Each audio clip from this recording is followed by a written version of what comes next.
OK. All right. So my apologies. We'll get to the waves video in a minute when the other computer comes up. And we'll just start on a couple things with waves to begin with.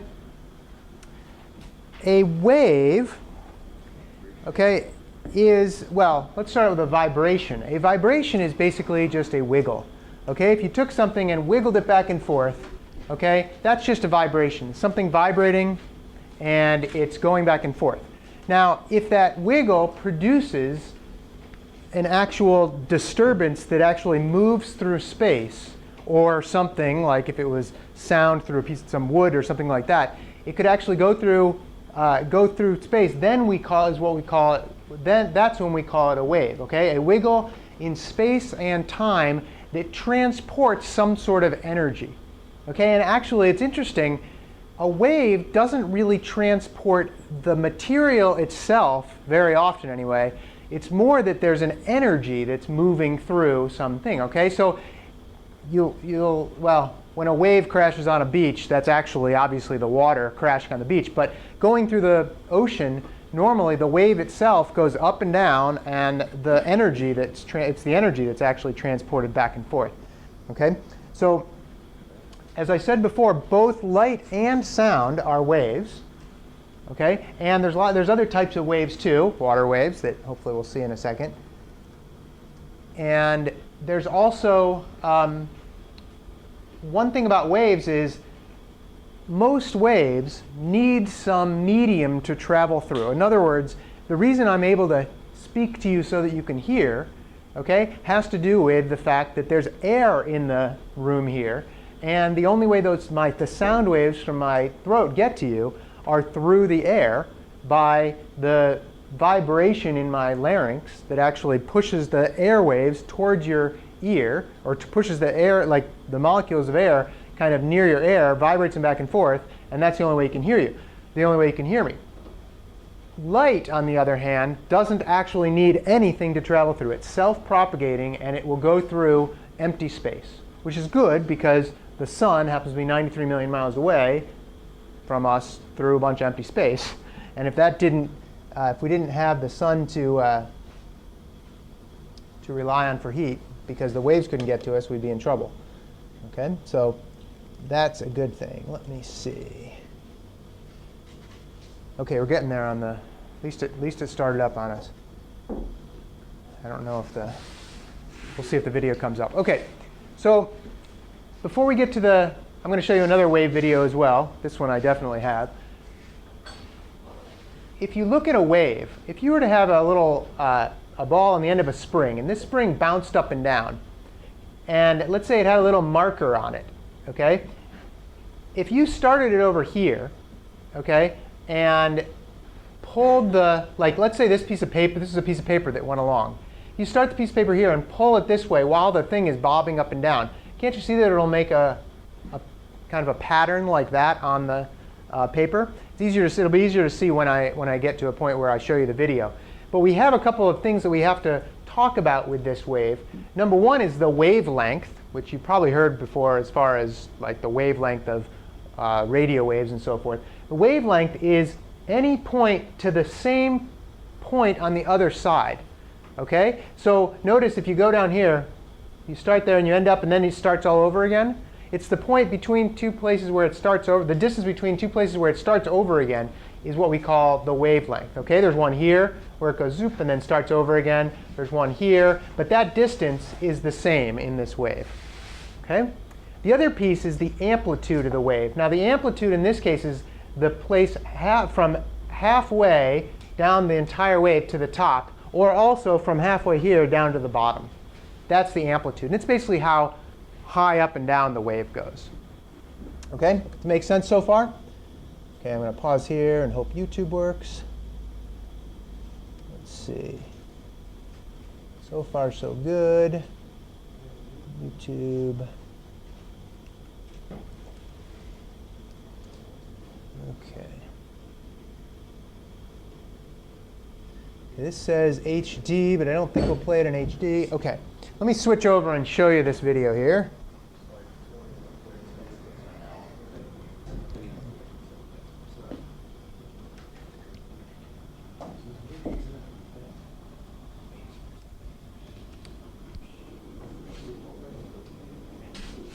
Okay, so far so good.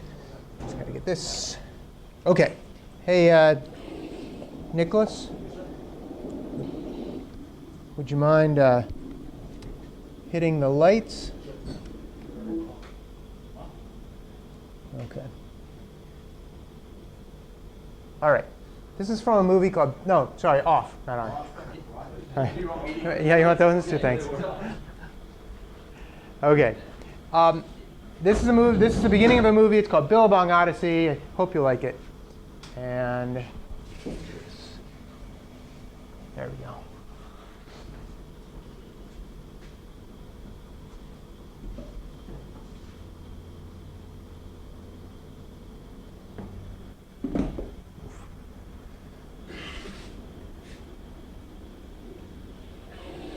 A guy named Mike Parsons, big wave surfer.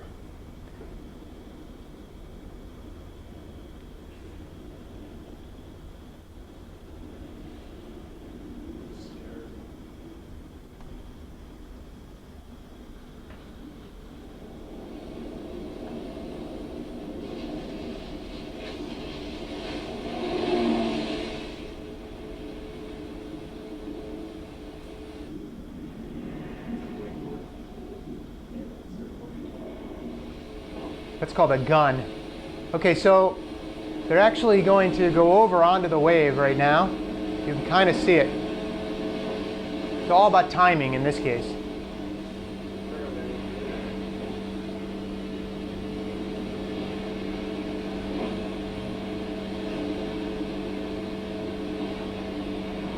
Now, this is a pretty big wave as it turns out. Yeah, keep watching. They keep panning out here.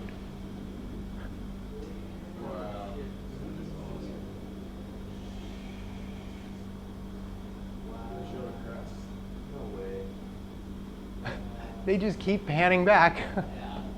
Where did jet ski go? He took off. He went back around the jet ski. You got scared. Oh my God.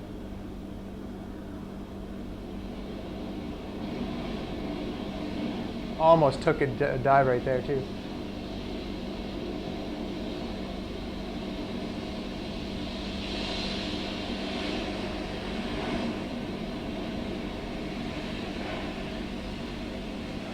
And he made it.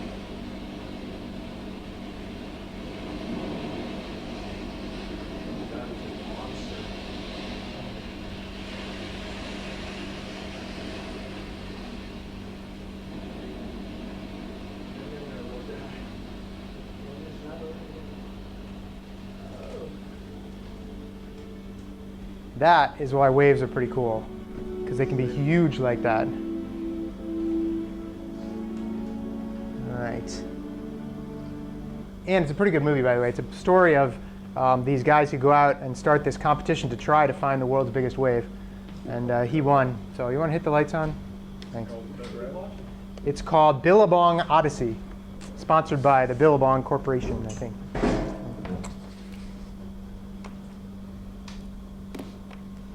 Okay. All right. So the amplitude of that wave was gigantic.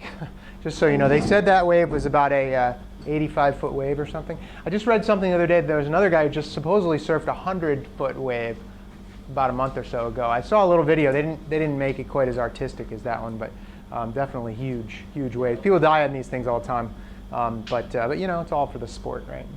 I guess.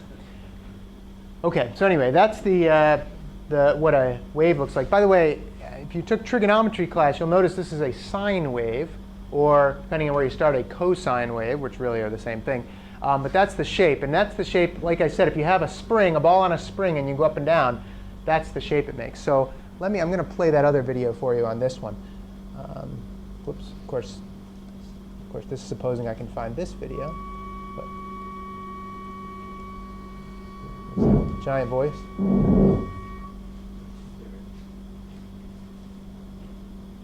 Okay, let's see. This one is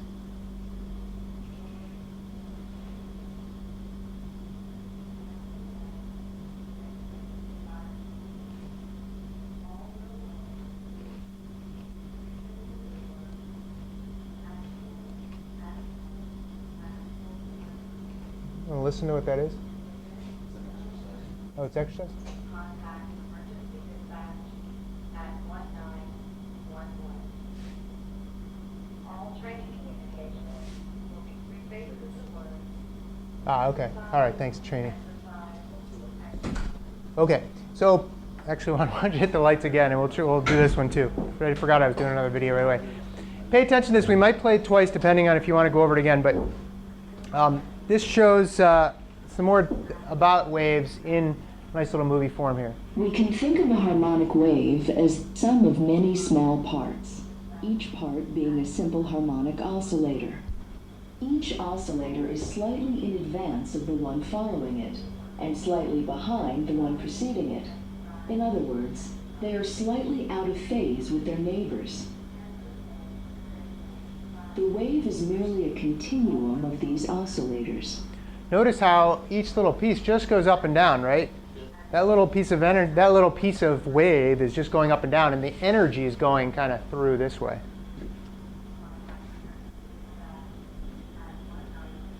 The amplitude is the maximum distance that the motion reaches from its equilibrium position. The amplitude of the motion does not affect the period, wavelength, or speed of the wave. The wavelength describes the distance between any two identical spots on the wave, crest to crest, for example, or trough to trough. The frequency is the number of cycles that occur in a unit of time. A high frequency implies a short period. Let's look at this for a second. This says the frequency here is 6.5 hertz, if you'll, it doesn't say hertz, but that's the unit we're going to use. And how do you know that? Well, you start from the top. Let's say we start from the bottom here. Stop me when I get to one full wave. 1, 2, 3, 4, 5, 6, and then a half. So that's how you'd know it was 6.5 wavelength, or the frequency in 1 second is 6.5 wavelengths. That's 4 hertz. The period. What's that? 4 hertz. You said hertz? Yes, hertz is the, 6.5 hertz in that case. Period. Period is the time it takes a wave or oscillator to complete one cycle. In simple harmonic motion, this occurs when the point occupies its original position and has the same velocity and acceleration. A small period implies that there are many cycles in a unit of time. The speed of a wave is the distance the wave travels divided by the time it requires to travel that distance. There is a fundamental relationship between a wave's speed, its frequency, and its wavelength. Wave speed equals the wavelength times the frequency. There is a fundamental relationship between a periodic wave's speed, its frequency, and its wavelength. The wave's speed is determined exclusively by the media in which it moves. Selecting the frequency at which we drive the wave then fixes the wavelength. In other words, let's say take sound waves for a second. If something's going through wood, it's the wood that determines how fast the wave travels.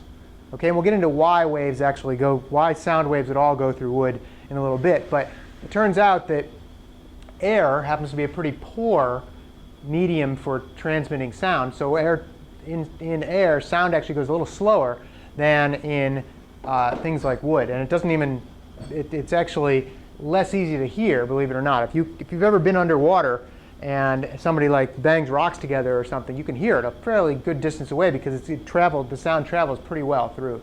Okay, if you stick your ear, don't do this, well, if you're careful you could do it, but if you stick your ear down on the train tracks, when a train's pretty far away, you can actually hear it well before you would hear it through the air, right? Because you can, yeah, don't do it if it's close. Consider a moving wave.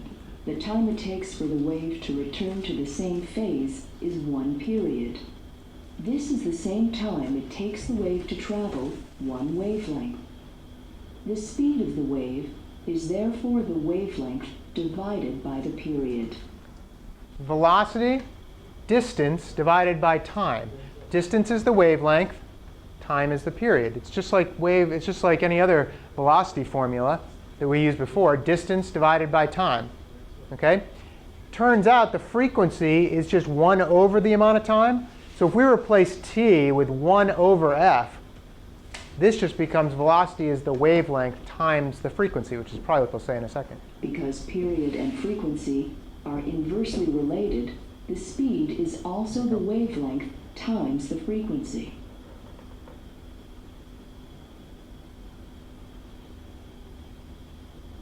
In 1995, a magnitude 6.9 earthquake devastated the city of Kobe, Japan.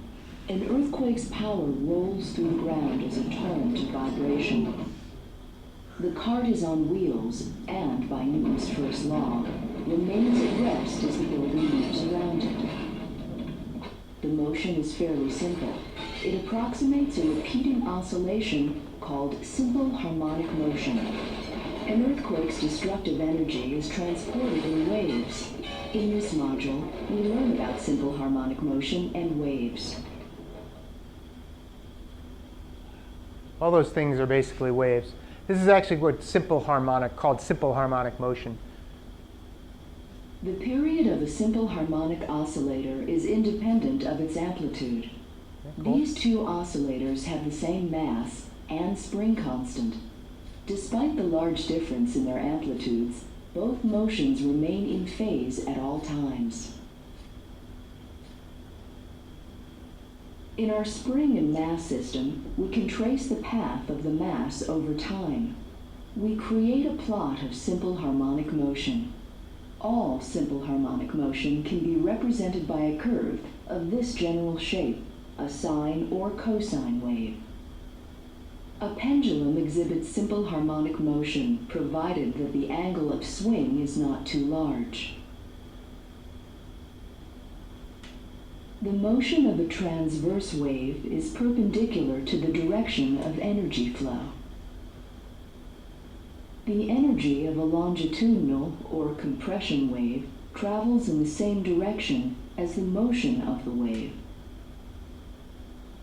A water wave is a combination of transverse and longitudinal waves. The longitudinal compression moves in the direction of the energy flow, and the transverse motion is perpendicular to the energy flow.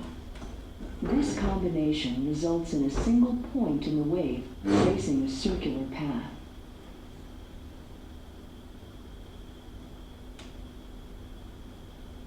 A torsional wave is similar to a transverse wave, except in this case, the motion of the wave moves around a central axis.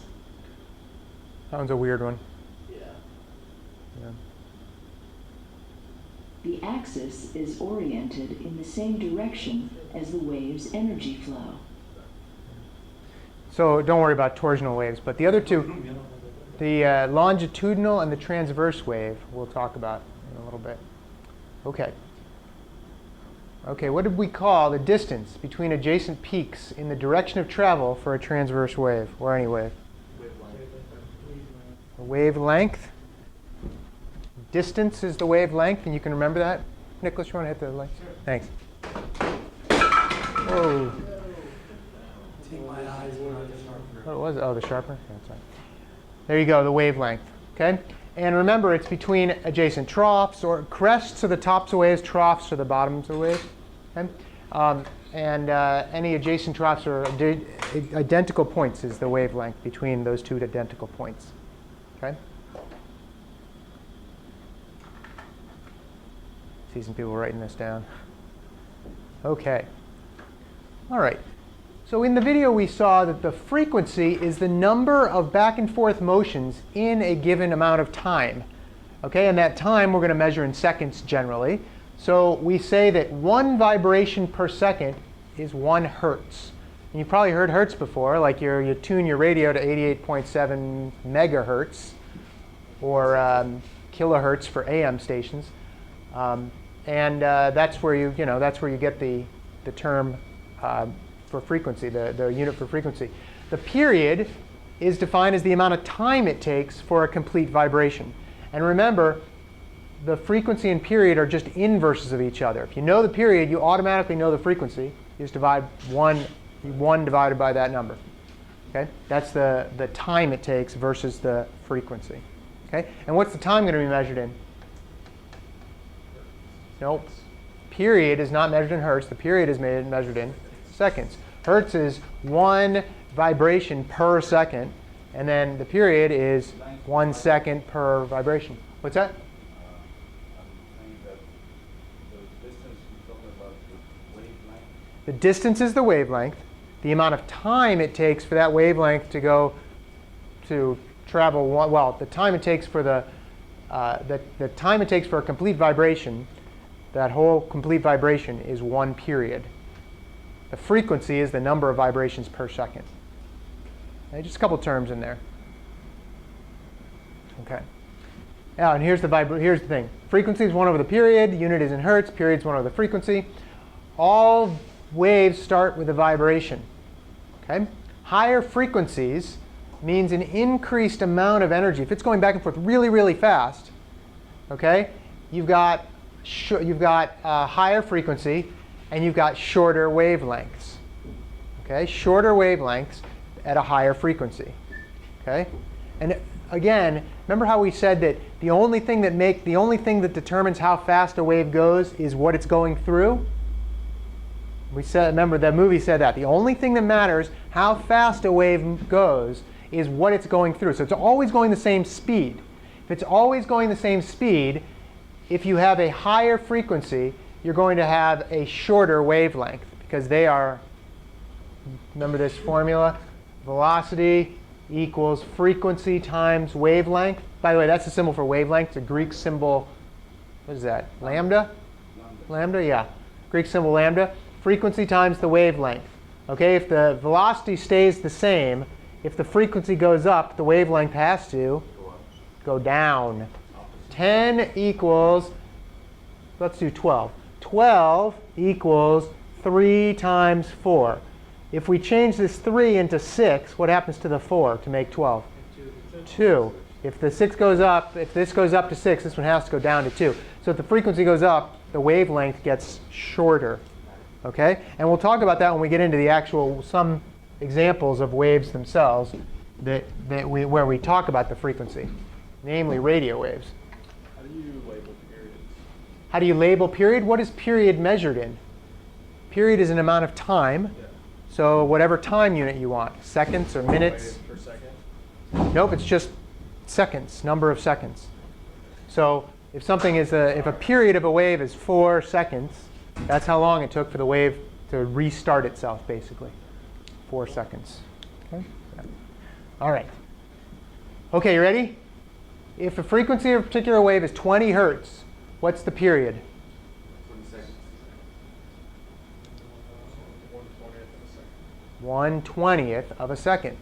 Okay, we got to get this straight. 1 divided by 1 divided by whatever that number is. Frequency is 20 hertz. The period is 1/20th of a second. Think about it this way. I'm sorry, Yeah, right? Per second basis. Got it. Yeah, it's just inverses of each other. So it's 1 second. Yeah, yeah.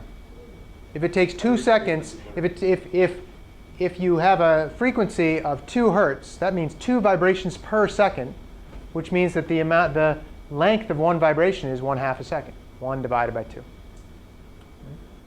Okay, 1/20th of a second. And just remember this little formula. Period is 1 over f. Frequency equals 1 over period. It's really easy. I could ask you that on the midterm. Okay? Because it's easy. Okay. The speed of a wave, okay, is how fast that wave moves through the medium. Okay? It's related to the frequency and the wavelength, but it's fixed in that medium. Okay? So that's the important part. You're not going to have waves going different speeds in a particular medium. Okay? Unless it's, well, no, you're not going to. If it's the same type of wave, it's going to go the same speed. So, for instance, I happen to have a couple of tuning forks here. One says 384 hertz. The other says 288 hertz. Okay? By the way, frequency of a sound wave determines how high or low it is. A higher pitch means a higher frequency. So which one's going to have the higher frequency, 288 or 384? 384. So by the way, it's also a little smaller, incidentally. This is the 384. Let's see. Okay, can you hear that? That's the 384. Okay, and then I'm just putting it on the wall. That's what tuning forks do, right? And the other one, this one's the 288. Lower. Okay, how fast, which one traveled faster to get to your ear? No, they both traveled the same speed to get to your ear. Which one vibrated faster? The 384, right? Because it's got a higher frequency. It vibrated faster. And by the way, tuning forks are kind of cool. All it's doing is those two little forks are going back and forth like that. And what that's doing, I'll probably get to it in a minute, is pushing the air like that way. It's pushing the air, and then it's making a space where there's going to be a little bit less air. Then it's pushing some more air, then it's leaving a little space. We'll get to what that's all about in a minute. But point is, if I hit both of these at the same time, there's no difference. Oops. All right. You can hit them on your knee. No difference in the amount of time it takes to get to your ears. Okay, right, Eric? Wake up. Right. Yeah, okay. No difference in the time. Okay? All right. A wave that's 10 meters long and a frequency of 2 hertz has a speed of 5 meters per second. How do we know that? Velocity equals frequency times wavelength. Frequency, 2 hertz. Wavelength, wavelength 10 meters per second. Okay? Or sorry, 10 meters. Did I do that right? Oh, I didn't. I might have gotten this one wrong. Well, the length is the velocity divided by frequency. The velocity, no, it's the velocity. Sorry, say again. No. Velocity equals frequency times wavelength. So, Frequency is really 1/2, right? no, frequency is 2. I did this wrong. This is not right. Choop. Yeah, a wave with, It's 20 though. yeah, it's 20 meters per second. Yeah, I did it wrong. I'll fix that in the slides. Yeah, 2 wavelengths per second. Does the distance matter? I mean, like meters or feet or yards, it doesn't matter, right? Well, does the distance matter? It matters if you're trying to figure out the answer. If this was 5 miles per second, or if this was 10 miles and this was 2 hertz, still, that means that it takes. That's what I'm saying, but to get the answer, you don't need necessarily. No, you don't need. The units have to match up, just like any other units in any other equation we've used. The units have to be the same. You can't use miles and then meters without doing some conversions. Right. Okay. All right. Okay, the little video mentioned this. Transverse versus longitudinal waves. 2 common types of waves that differ because of the direction in which the medium vibrates are longitudinal waves and transverse waves. Longitudinal, think of this, long, right? The long part means that if you push on the slinky, unfortunately I didn't bring a slinky. If you push on the slinky, what happens is the little wave travels through it. Well, if he pushes here, if he pushes back and forth, the wave goes through it like this. And you can see parts of it are nice and squished, and parts of it are less squished or expanded, and parts are squished and parts are expanded. Let's see if we can get this right. Push and pull. If I start right, well, it actually shows here. If I start right here, can you see that it starts again right there? It's got, like, if I go halfway, it looks like they started halfway between this compression. Okay? Then you'd start again halfway between this compression. And when you do the go back and forth, it's the amount of time it takes you to go back and forth that determines what that wavelength is. Okay? All right? If you took the slinky and went up and down with it, that will make a transverse wave because the energy of the wave, or the medium, which is the spring, goes up and down. Okay, and the energy transfers this way. Eric, wake up. Gotta stay awake, man. All right, so it goes up and down. If you're doing it up and down, the wave goes this way, but the spring goes up and down like that. Okay, it's kind of cool that way. All right, here we are to sound, and in fact, we've got a little picture of a tuning fork here. As the tuning fork vibrates, notice that some of the particles here are squished together, and then that's when the tuning fork goes boom and hits the air, right? And then when the tuning fork goes back, vibrates backwards, it leaves a little space. And so there's going to be a compressed part, a rarefaction it's called, just another term. That means the kind of empty-ish space in here. You've got a compression, a rarefaction, a compression, a rarefaction, compression, a rarefaction. And if your ear is over here, the bones inside your ear right? Allow a little fluid inside your ear to go back and forth. There's some hairs in there which pick up on that motion, vibrating motion, and that translates into an electrical signal that goes into your brain, and your brain says, oh, it sounds like music, or it sounds like 384 hertz. Because you're getting a little vibration that boing 384 times on your brain, and your brain or on your ear, and your brain can figure it out. So it's pretty cool. So hearing is a really neat capability. Okay? In air, sound travels about 340 meters per second at 20 degrees Celsius, which is about room temperature. So when I bang on this thing, okay, it takes some time for the sound to get to your ear. It's the same amount of speed, but it does take some time, and that time is based on a speed of 340 meters per second. Football field's a little about 100 meters long, right? So in 1 second, sound will travel about 3 football fields in air. Make sense? About 3 football fields in 1 second, which is not infinite. It's relatively slow when it comes down to it. Question, Ken? So does sound travel through hotter weather, like warmer temperatures? Does sound travel faster in warmer temperature? Actually, let's see. Sound does travel faster in warmer temperature. Humid weather too, right? Because there's more moisture and water in the air. It may go a little faster in moisture, more humid water or air. It does have something to do with it. Absolutely. I'm not exactly sure, but I think so. Yeah, I think So it what does. about in a vacuum? Does sound travel? Does sound travel in a vacuum? No. You guys ever seen the movie Alien or Aliens? You know what the tagline is for Alien? In space, no one can hear you scream. Because in space, there is no. I could bang away on this all I want, and there's no air for this to hit, so it's just going to vibrate away, and you're not going to hear a thing. Yeah. Same thing would happen on the moon, whatever. The only way the astronauts can talk to each other, like one's here and one's there in the moon, is that they have radios, which the radio waves do travel through empty space. Okay, so yeah, good question. Good question. Air pressure go up when it's colder? Does air pressure go up when it's colder? We'll have to wait till we get to meteorology to talk about that. But I don't remember exactly. I don't think it's correlated directly to air temperature. Yeah. Question? We're going to talk about the acoustics of a room, like when they're doing producing music and stuff like that, where they'll insulate walls that way that the music comes out. Speaking of sound, are we going to talk about acoustics in rooms? Briefly. Yeah, we will talk a little bit about that, but I might have taken that slide out. I had a slide in there similar to that. But yeah, in rooms, they do sometimes pad walls to make them so they absorb vibrations, absorb sound. I really understood why they did that. It makes Well- it sound better, but I don't know how it actually works. Well, we'll get to sounds and reflection.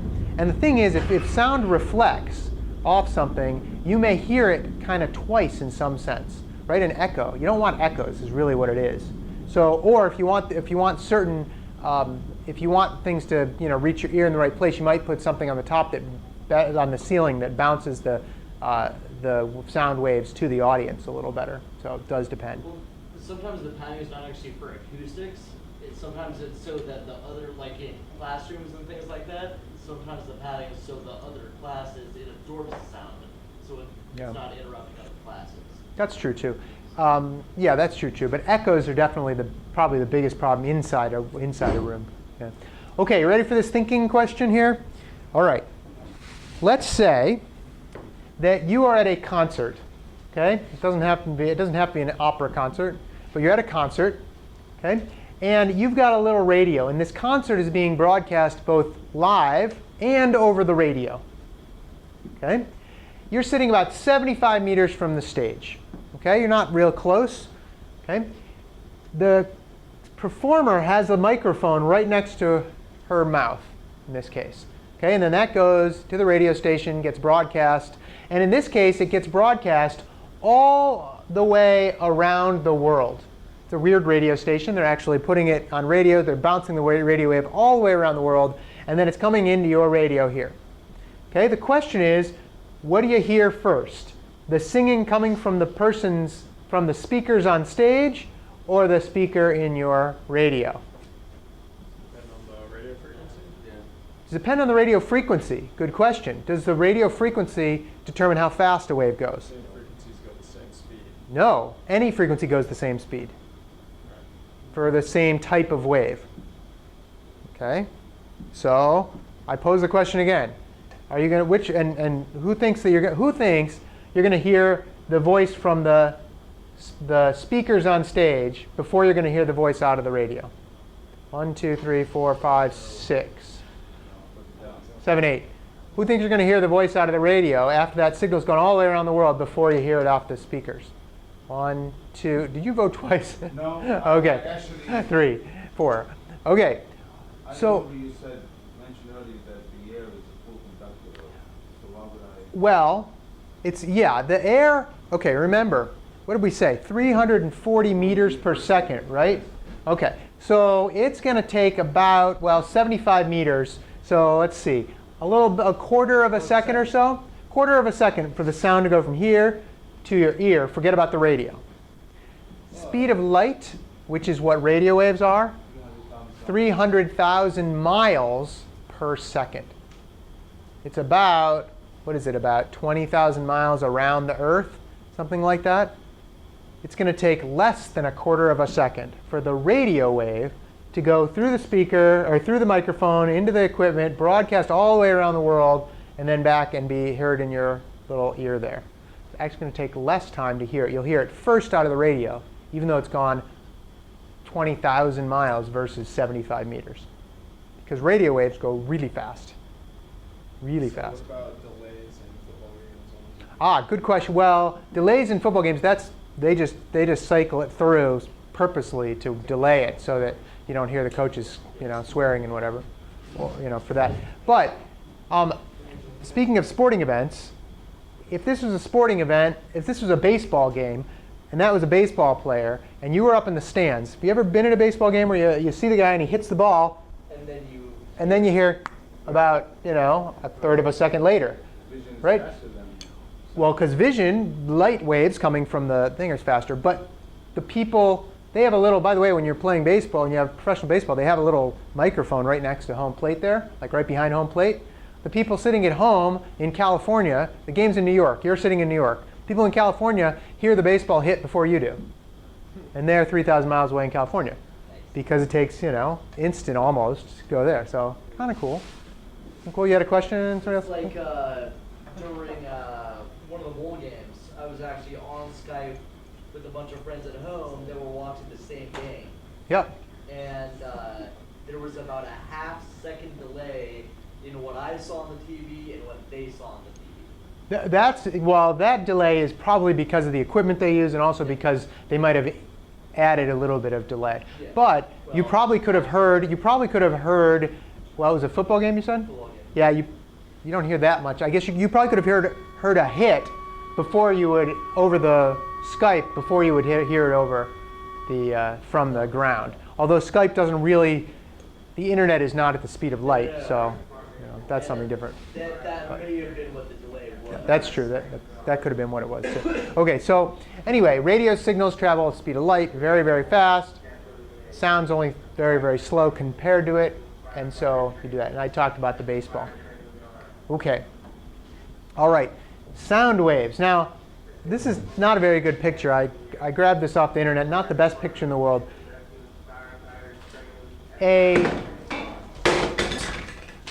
Twice you've done that. Here, how about we put it over here so you don't knock it over again. All right. Okay. Here's how a radio speaker works. It's just vibrating air. Okay? You've got this cone in your speaker. Okay? And that cone is made of paper, by the way, or some sort of material that's really thin. Ever poked a hole in it accidentally? Right? It's not good. It tears pretty easily.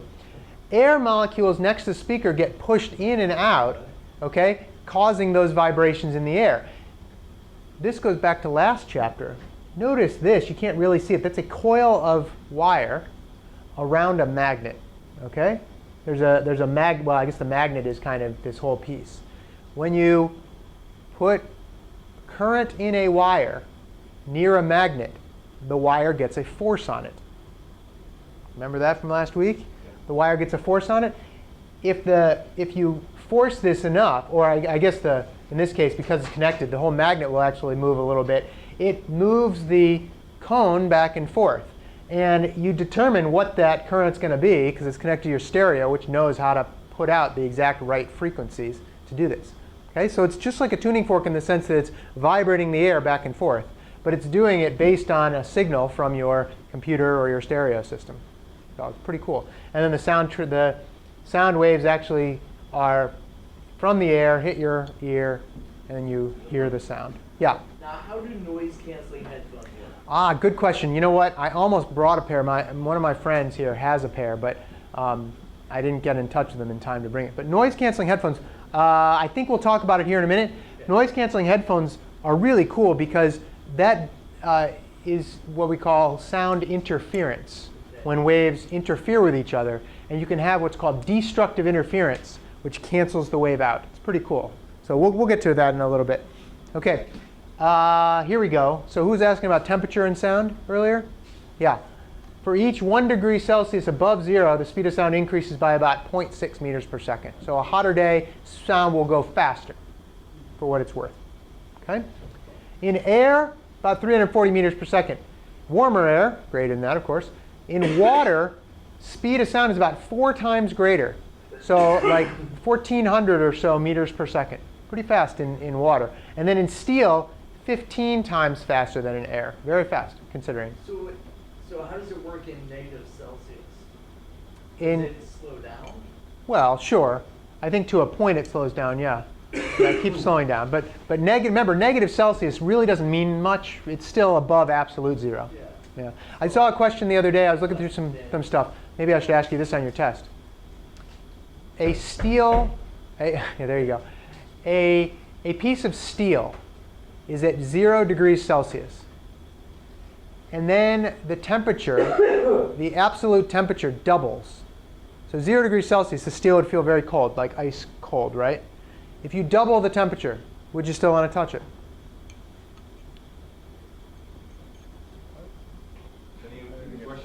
OK, you've got a piece of steel. You've got a piece of steel. OK, here's a piece of steel. And it starts out at 0 degrees Celsius, which is cold, right? You touch it, you feel cold. It feels like ice, whatever. Then I double the absolute temperature. No. Do I want to touch it now? No. What's the absolute temperature now? Any ideas? Not 0. No. Celsius is not an absolute scale, so it goes from 273 Kelvin, right, to 273 times 2, which is 546, right? 546 Kelvin.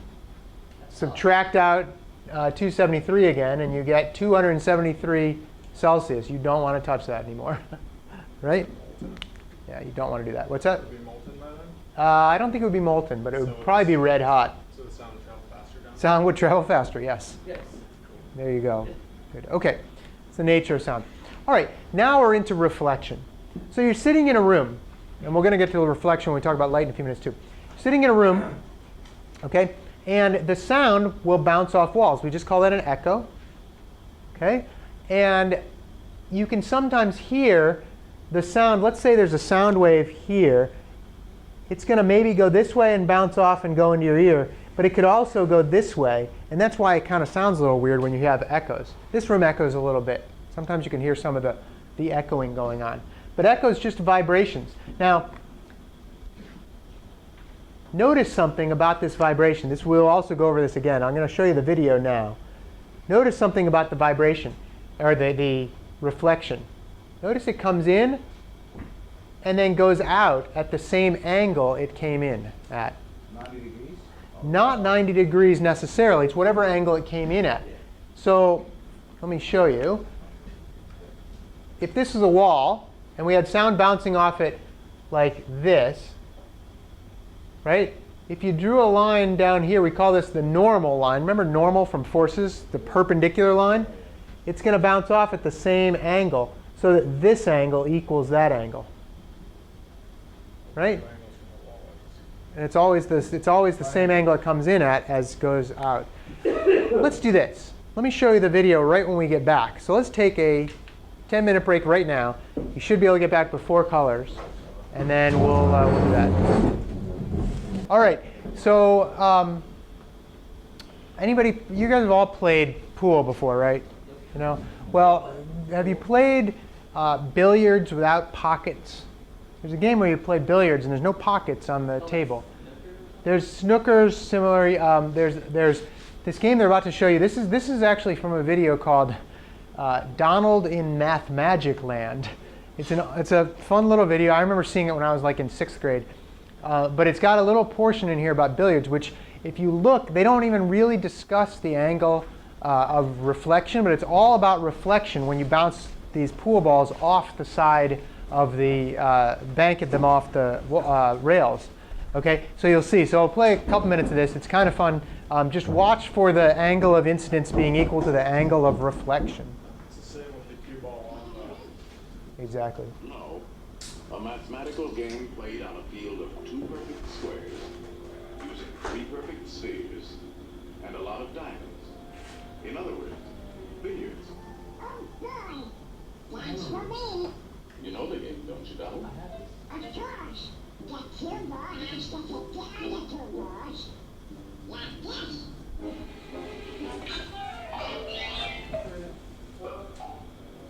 Now let's see how an expert at 3-cushion billiards uses his head. 3%. Yes. The cue ball not only has to hit both the other balls, but it must contact at least 3 cushions before it hits the final ball.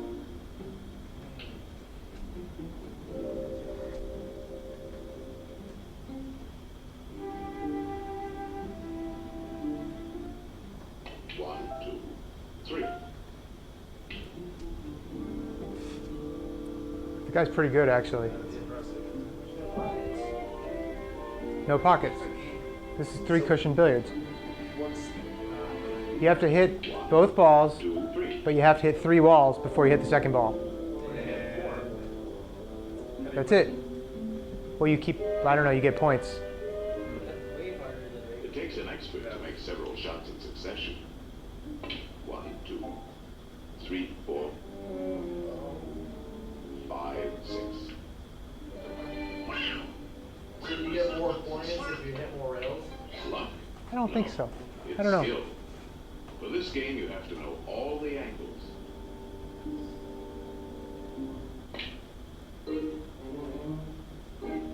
Notice it's always bouncing with the same angle it hits with. So you hit either of the balls the first time. You what? You hit either of the other balls the first time, not just the red one. I think you can hit either one first. I'm not 100% sure. Well, the third shot you took, you hit the white ball first. 6, 7. That's amazing. How does he do it? First, there's technique. He's striking the cue ball low, so it'll spin backwards. Hitting the ball on the right side will make it hug the rail. These trick shots take a lot of practice. He missed that. 1, 2, 3.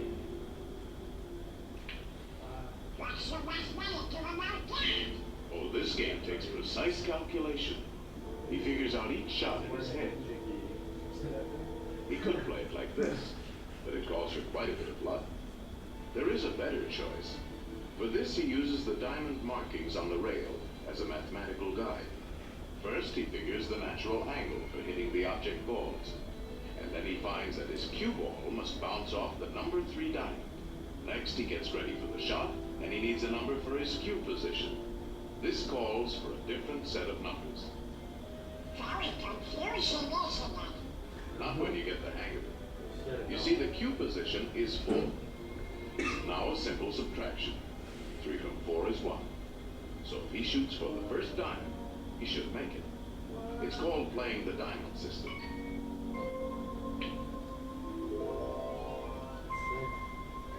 Natural angle 2. Cue position 1.5, 2, 2.5, 3, 3.5. 2 from 3.5 is 1.5. So shoot halfway between the first and second diamonds. There's nothing to it. Let me try. Let's see now. If I hit it here, hit and bounce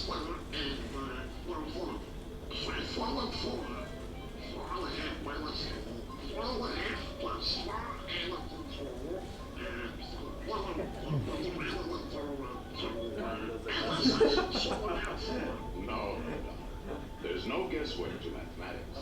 It's quite simple. Natural angle for the hip, 2.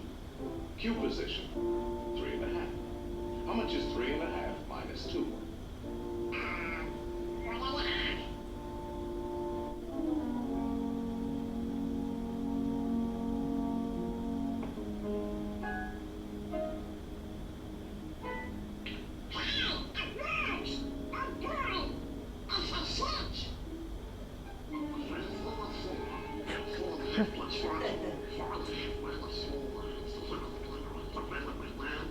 You're making it tough for yourself, Donald.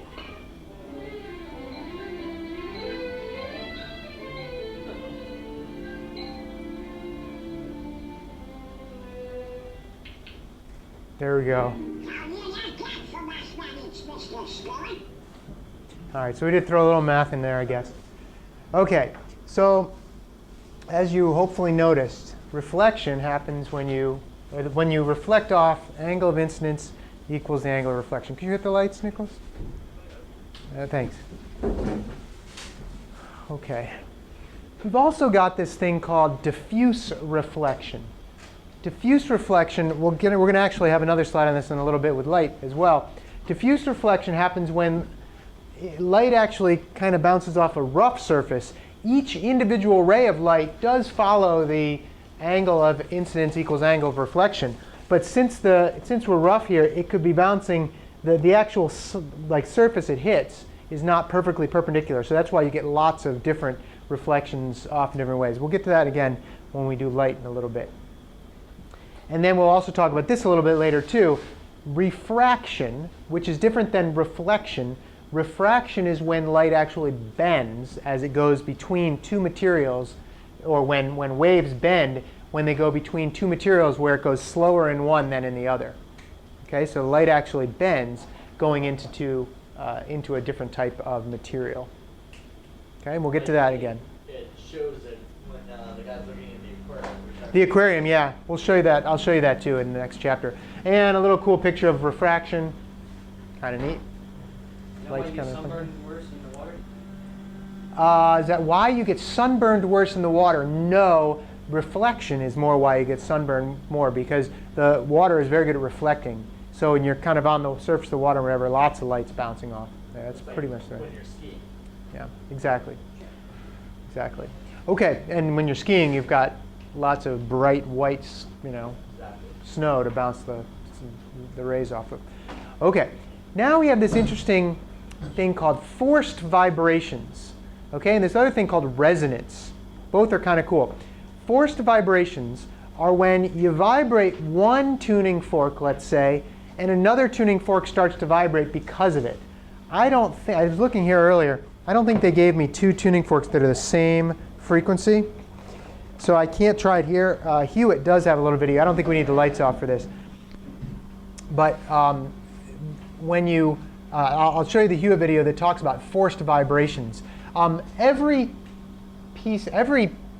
solid really has a frequency that it wants to vibrate at. You ever drop a penny and it sounds, because that sound, you can hear it vibrating when it hits the ground or whatever. That penny has a natural frequency that when it bounces, it wants to vibrate at that frequency. Just like the tuning forks have a natural frequency they want to vibrate, these ones happen to be fixed. This one's 288 hertz. They purposely do that so that you can know what frequency it's going to be. But certain objects have a frequency that they will vibrate at. Most of all objects do. Okay, let's see. Hewitt. Here we go. Western Physics, chapter 10 we're on here, right? Videos. There we go. Okay, interference, resonance, fractional sound, interference.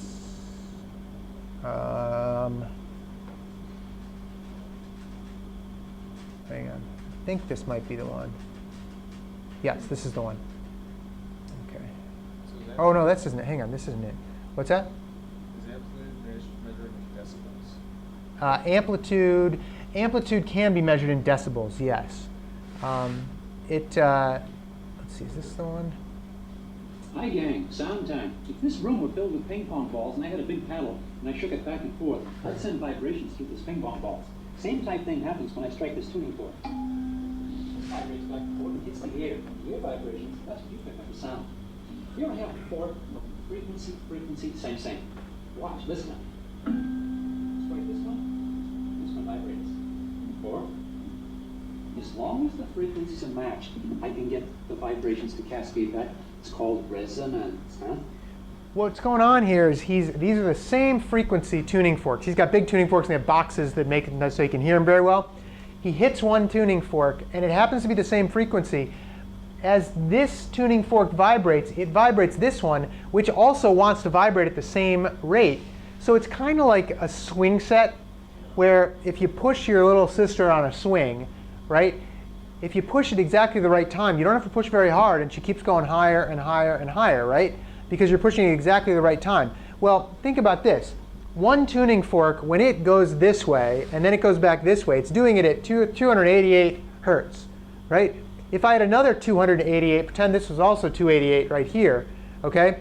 Then when this one went back, it would push on this one, and then this one would go the other way, and this one would be vibrating by itself the same way. By the time the next wave pushed on it, this one would be in perfect position to get another little push, just like a swing. And because of that, if they're the same frequency, this one will, through resonance, cause the other one, or forced vibrations, to cause the other one to vibrate at its own. So let me back up a little, and just so you can hear it again.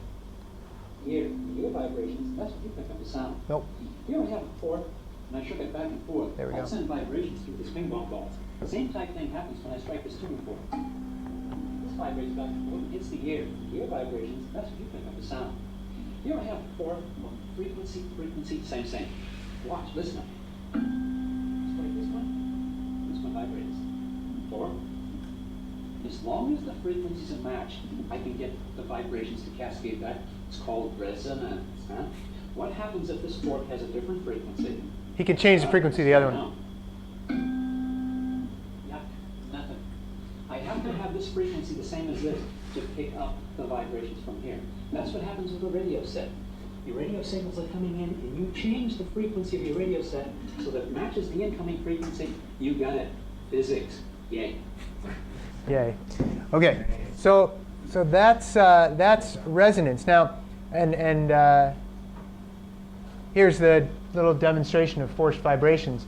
A vibrating wave from the other tuning fork comes in, hits this tuning fork at exactly the right time, right, for it to be in kind of, this is where it's in its rarefaction phase, and then it perfectly hits it so that it makes the other one done.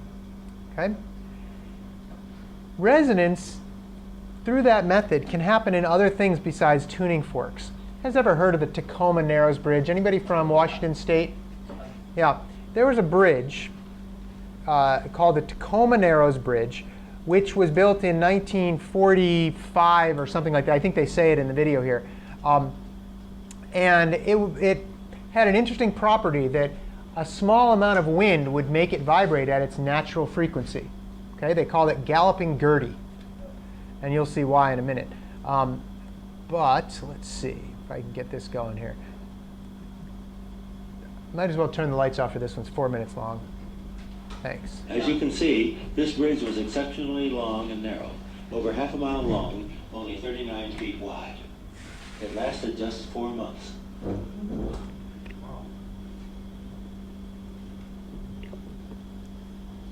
Sorry, the narration isn't the best on this one. Yeah, we drive to the Knots. During construction, we see the steel girders, 8 feet tall, which were supposed to stiffen the bridge against bending. However, some up and down vibration was observed during the entire useful life of the bridge. Here's opening day.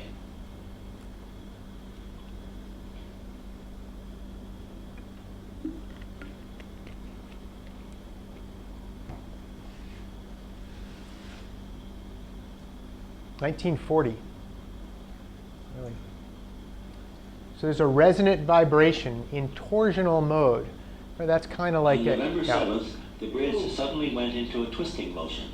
The wind speed was a steady 42 miles per hour. We're not talking This is hundreds of enough to miles keep an the hour. bridge oscillating in one of its natural modes of vibration with a period of 5 seconds. No kidding. Holy shit. Oh, wow.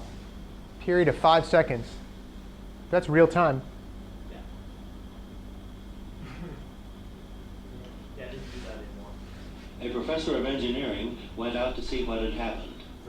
He's coming back, walking with some difficulty along the nodal line, which is the center stripe of the roadway.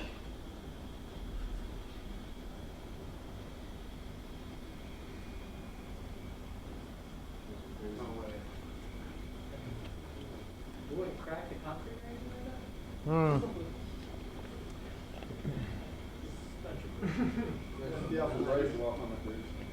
Let's just say it wasn't designed to It's do that. remarkable that the girders were this flexible. This is photographed at normal speed. However, a collapse was inevitable after a little more than an hour of this. There's a car out there. One guy got stuck. That's so crazy that the concrete I think it's crazier about the 8-foot I-beams, man. Yeah. Fuck it. Mm-hmm.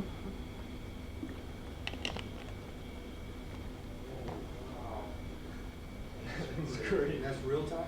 Wow. Yeah. Is the wind picking up there? The wind doesn't need to pick up. Actually, the wind, remember, it can, if it's at the right frequency, it can The just car increase it. had been abandoned earlier. No one was injured in the whole affair.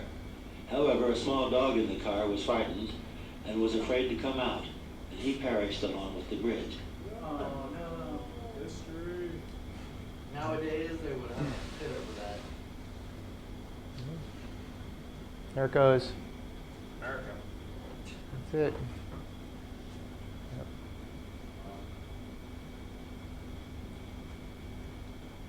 It's still moving. Yeah. Must have been pretty cool to be there for that. Just watching that? Or Just watching it, yeah. I guess as long as you didn't know about the dog. Yes. Someone gonna go out there and just try to save it? I wonder how that guy. I think a policeman tried to save it, but the dog wouldn't come out of the car. These days they'd have a helicopter. The bridge was rebuilt using a stiffening truss instead of girders. The new bridge is completely stable. Now there's 2 bridges. Are there two now? Yeah. Hmm. On the south side. Okay. The new bridge. Whoops. No, but when it, Want to hit the lights? So the Tacoma Narrows Bridge Yeah. is east to west Ah, okay. across, Cool. and then the new one is west. So as it turns out, waves will interfere with each other. Okay? And let's see if I have this one up here. Let's see. Open recent. I wonder if this one's. I'm going to try to open this other one. It didn't open very well the other night. Waves will actually interfere with each other, and all waves will interfere. Like the same sort of wave will cause this thing called interference. I'm going to let that open for a minute. And what interference is, it's the combined effect of overlapping waves. Okay, and you can kind of see from this picture, if this is in water and there's light behind the table underneath the water, and this is 2 little things going up and down, and you'll see that at various points you've got light spots and dark spots, and it's an interesting pattern. That's caused from the interference of the 2 waves. Okay. And let's see, is this the one?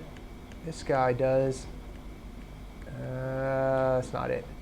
Hang on. I know. Let's see. Did want to hang on. I do know that there's an interference one around here somewhere. Oh. 2025. Let's see. Hang on.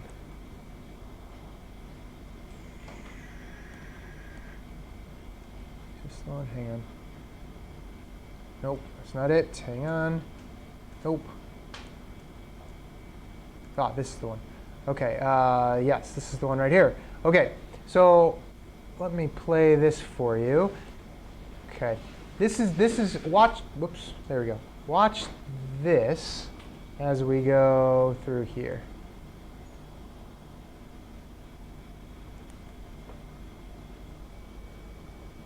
When two waves meet, they pass through each other without interruption or distortion.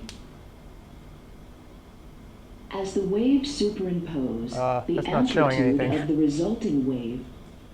Hang on. Sorry. Let's try it here.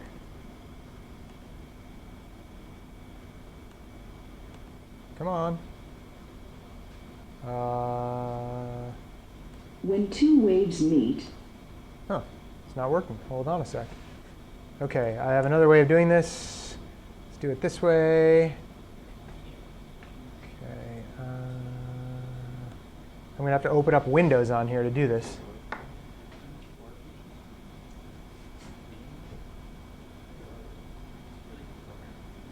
Oops.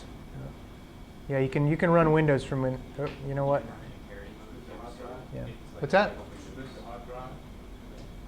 No, I didn't split the hard drive. It actually runs, it emulates it, or it. Yeah, they've been able to do it for a while. The reason you do that is because sometimes you need Windows. Yeah. Okay, while this is closing up, here's how interference actually works. You've got two types of interference. You've got constructive interference when two waves will add together. Like if these two waves, see how they're right on top of each other? If you were to send those waves like in the same medium at the same time, the amplitude here and the amplitude here would add together to make a higher amplitude. And the amplitude down here would make it lower. Okay?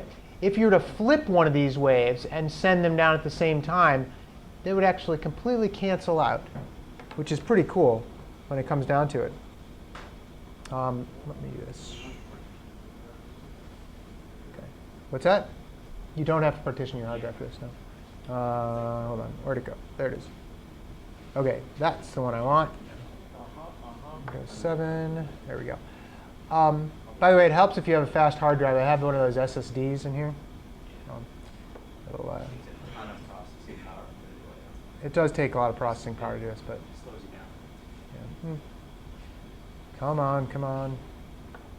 I just want to show you this because it's cool. It shows a very good visual picture of interference. We're going to graph interference in a minute here as well.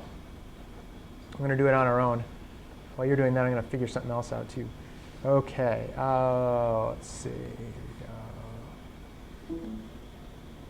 PowerPoint.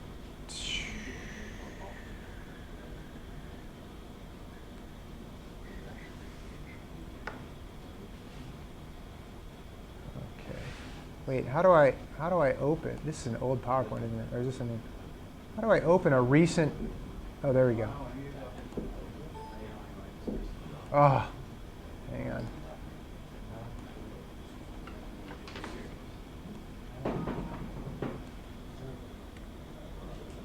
Okay, hold on. Open, open, open. Here's what we're going to do. Going to move this here.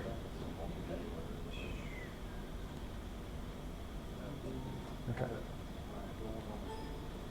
All right.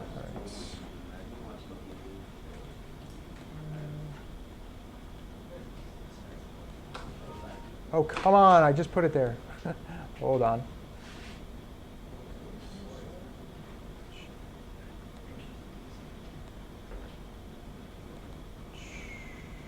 Djibouti. There it is. OK. There we go. All right. Enable content. Yes. Play. Like that. I think like that. There we go. All right. You guys see that? OK. Now. Play. Play, please. It's killing me.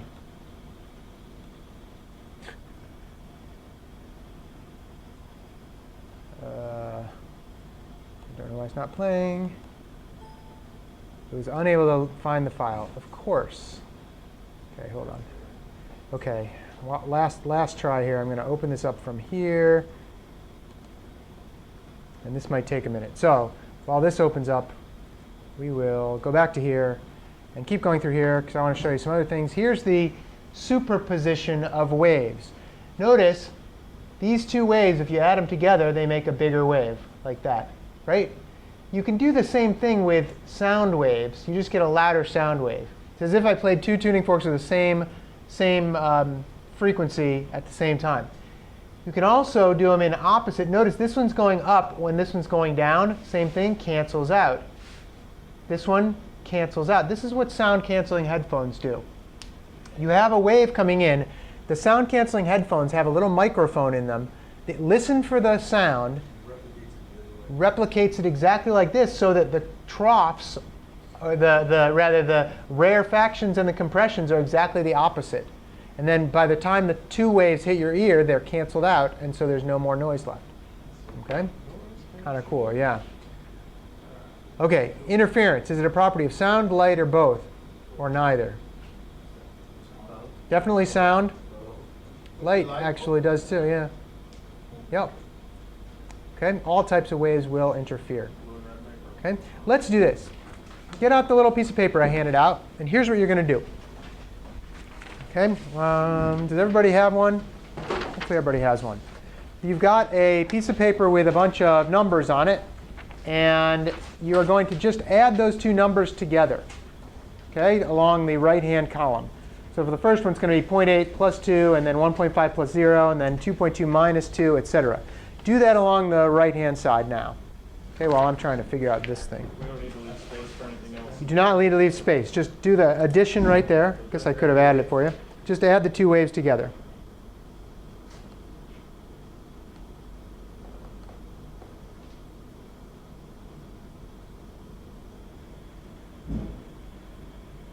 When two waves meet, they pass through each other without interruption or distortion. Okay, so that one's not showing me, so I know what to do.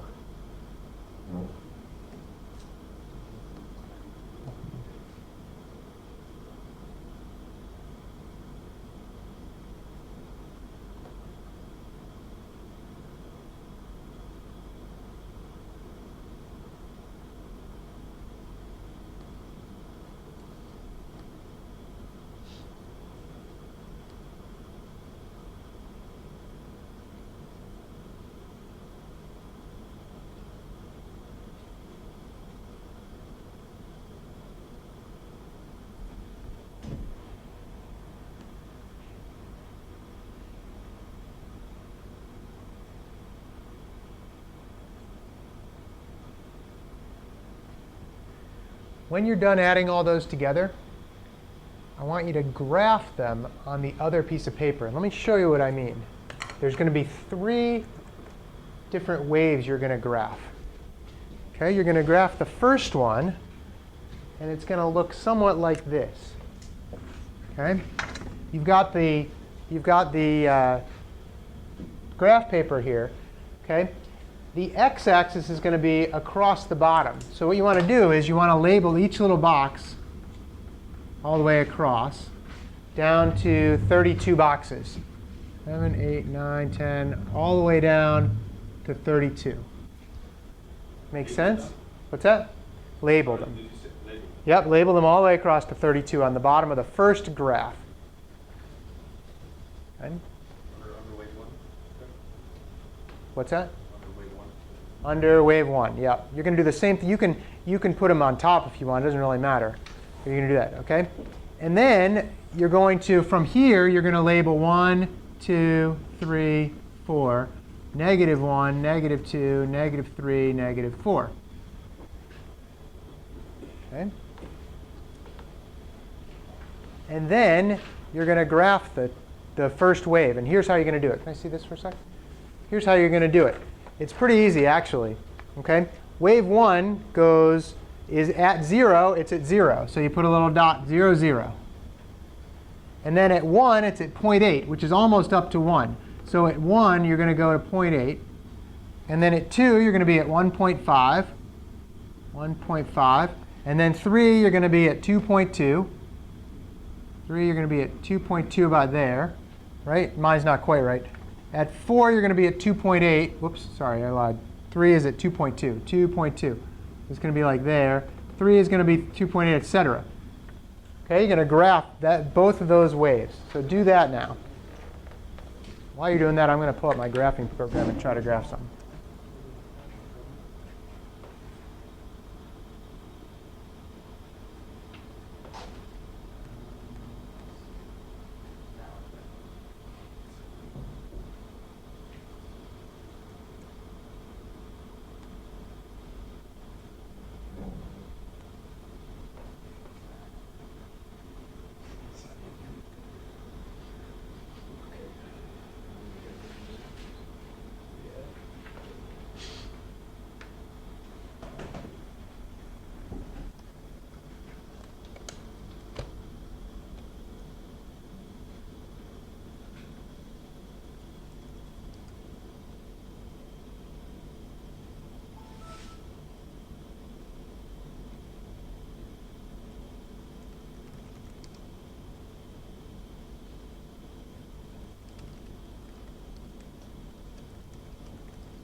When you get done, your first wave may look something like this,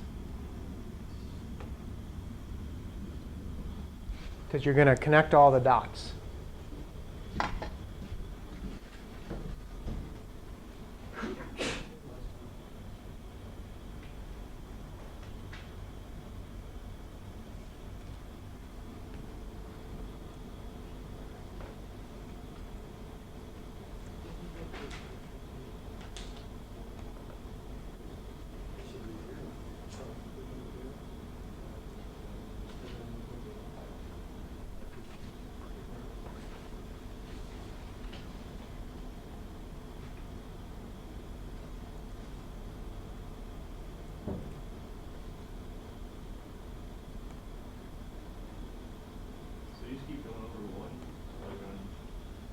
Just keep going over 1, because it says, so Like this is here, your x-axis, 0, So then 0.1. 2.8. Yeah, on the next graph. No.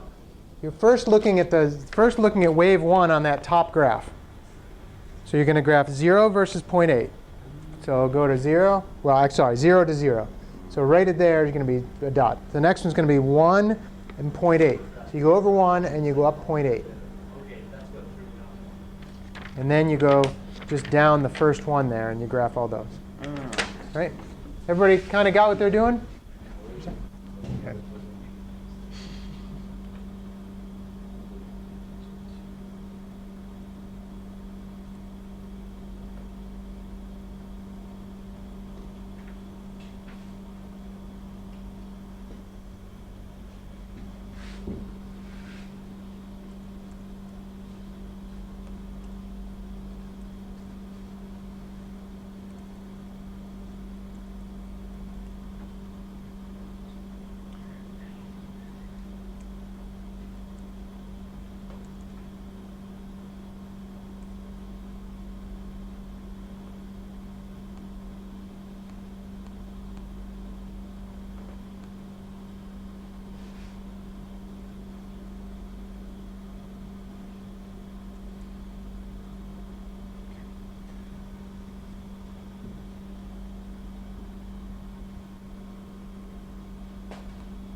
your second wave should be very wavy.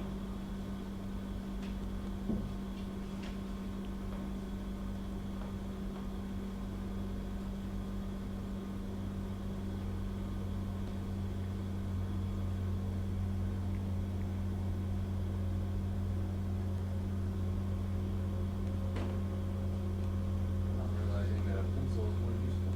Pencil would help on this one. So you want us to connect the dots, right? I want you to connect the dots. Yeah, I'm going to show you what it should look like, pretty close to what it should look like on here in a minute.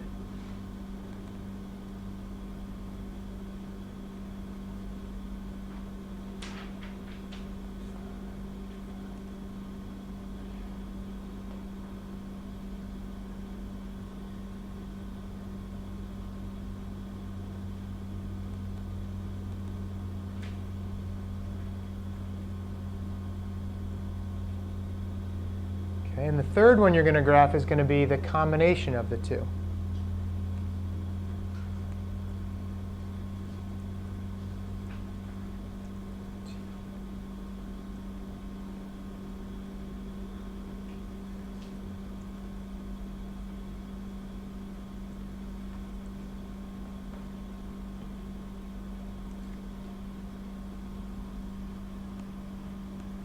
Okay. All right. Oh, I had it pretty close to what I had here. Let's see.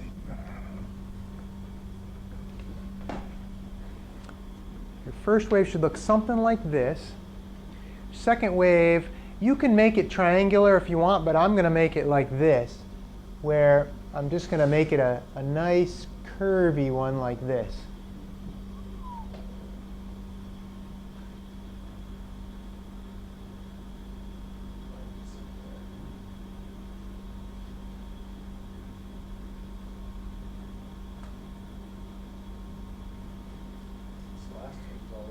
Last one looks all over the place, yeah.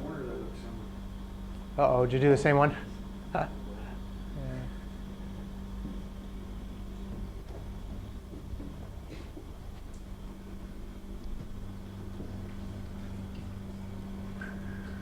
Pretty good.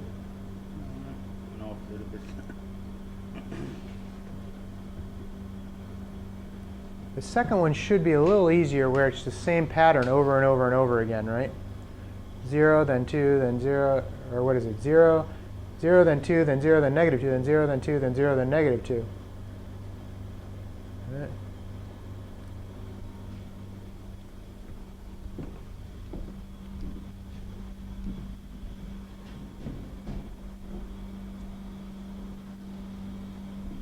How are you guys doing? Good. Looks good. Looks good. You can. Yeah. That's not cheating. That's called being efficient.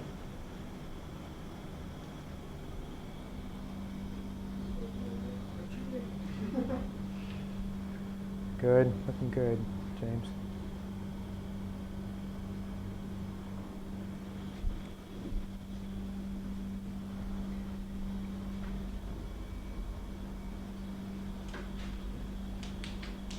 Now you can try to connect the dots on the third one if you want,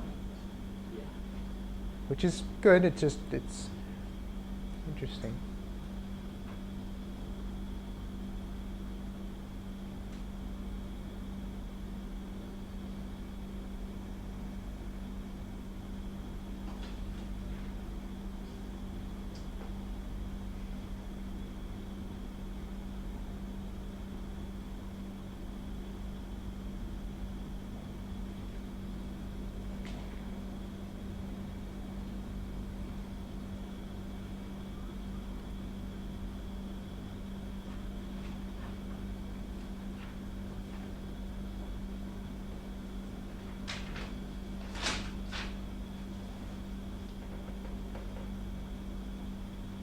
How does it look, Tyler?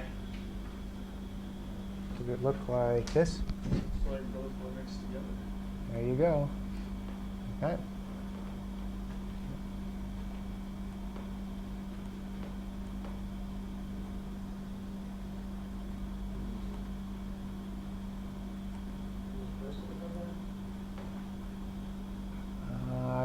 Close. It looks more like this. Let me show you up here.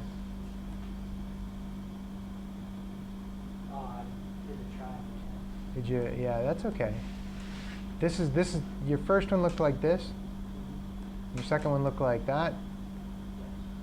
And the third one, if you look, looks like the combination of those two. So the Cool. average amplitude of your third one there that's shown right now, with Mhm. the average amplitude, be the same amplitude as the second one. This one? No, it would be the average of adding the two together. I mean, you'd be basically adding them two together, but okay. Tell you what, if you haven't finished the second one yet, or the third one, look up on the board here. I'm going to show you what the end result will be, and you can finish those up a little later. Okay, take a look at the first one. Should look somewhat like that. So far, so good? Nice little big sine wave, nice long wavelength. The second one looks like that. And you could have made it triangles. That's OK, too. But if you want to round off the tops, it looks like that. If you combine the two, when you add them, it looks like that. When you add them together. Well, it doesn't cancel. It is part of it cancels. But watch, if I put the first one in there and the second one, let's see if I can get them both to, there we go. If I put this first one and the second one in there, notice what it's doing. It's following the line here in the middle, but it's also going up and down like that. And then if I add the third one, you'll be able to see it definitely. So take a look at all three together. Notice how this one just gets shifted onto here. By the way, this is how radio stations work. They have what's called a carrier wave that looks like this. And it's a nice long wavelength. And then they have the signal, which is your music or your talk, that looks like that. And they add the two waves together. And you add the two waves together, and you end up with the third one here, which looks like this one. What your radio does is you tune your radio to the big, long frequency. OK? Because your radio can pick up this wavelength here. And then you notice how much you know what it should sound like, which is this, with nothing on it. And then when you actually receive it, you can pick up the differences here. And you subtract this one from this one, and you get the one that you started with, which is the bottom one, which is your voice. So that's how that's how your radio works. It does all this in electronics, of course, but it does it by adding together, broadcasting over some carrier frequency, and then noticing the differences between the two. That's how AM radio works. FM radio would actually change how far it would change this first wave. It would change this wave by shifting it a little one way or the other. It would shift the wave one way or the other. It's called frequency modulation. The frequency of the wave is changed a little. So what happens to the radio stations that are static?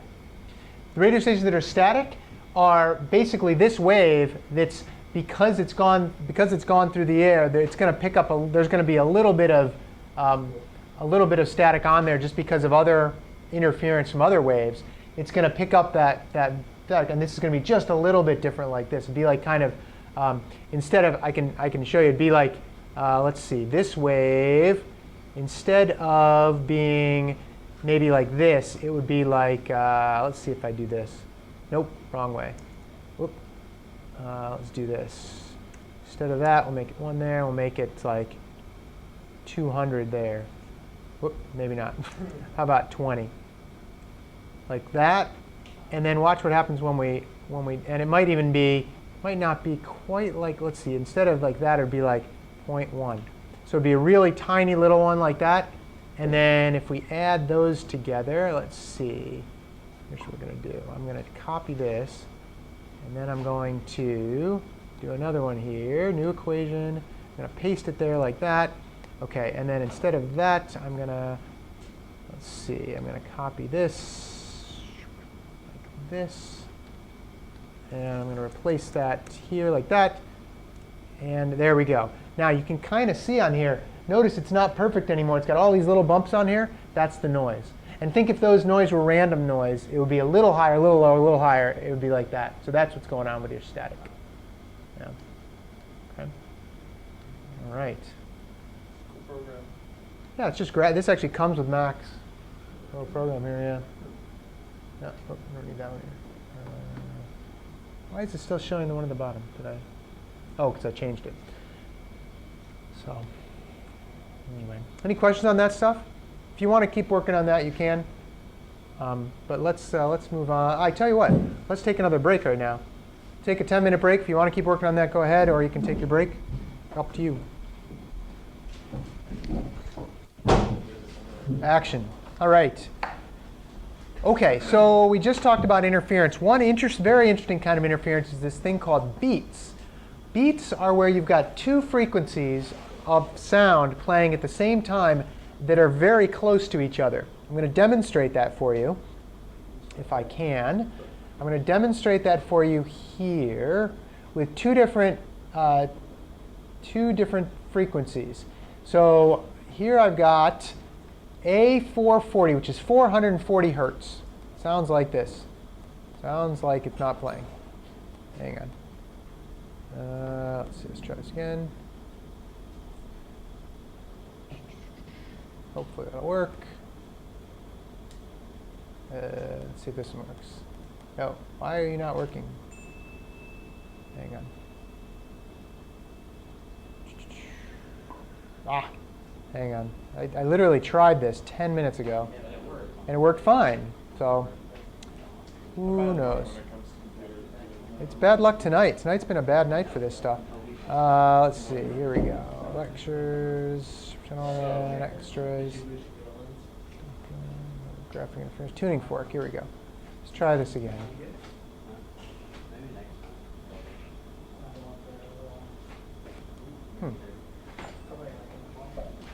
Oops. Okay.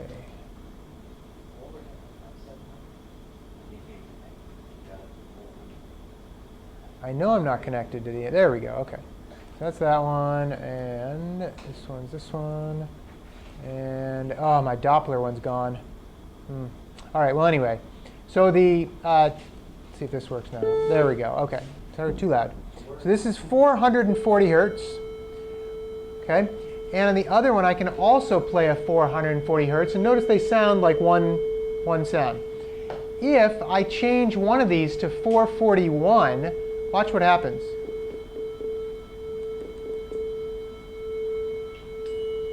Hear that? Stop. Don't hit those together. Notice that's called beats. And notice how fast that is, 1 time per second, because they're 1 hertz difference from each other. If I make one of them 442,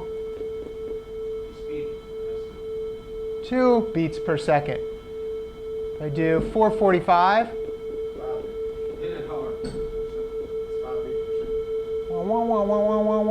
you can hear that's 5 beats a second. Okay, I will stop the madness. And so, I know, sorry. Wait, you didn't even. You're hearing impaired? You're still hearing it? Let's see if I can get it going. Hang on. Let's see if I can change this. No. Oh, it won't let me change it to that high. Hang on. Oh, it won't let me change it. Sorry. I used to have one where I could change it to whatever I wanted, and it would go up, up, up, up, up, up, up, up, up, which gets really annoying really fast. But, you know, that's the way it goes. Okay. Ooh, okay. So anyway, so that's what beats are. Okay, beats are where you get two waves. They're just barely interfering with each other, and you get that pulsing sensation. Okay. All right. Everybody in here heard of the Doppler effect? Okay, the Doppler effect. Doppler radar uses the Doppler effect. Okay, the Doppler effect is when a frequency that's being broadcast changes when you move. Now, I'm going to see if I can get this to do it right here. Let's see.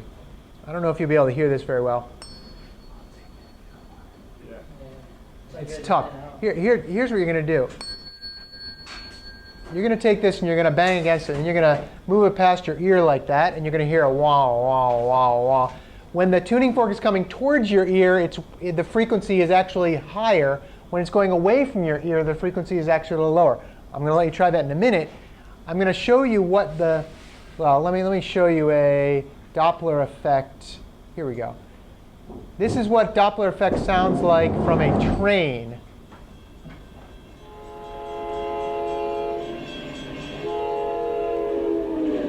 You know that sound, right? That sound when it goes past you.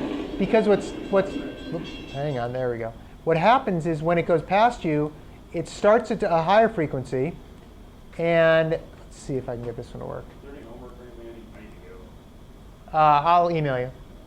Thanks. Just start studying for the test next week. It's the big homework. Okay. Let's see, I can't get this one to work. Let's see. Let's see if I can do it here.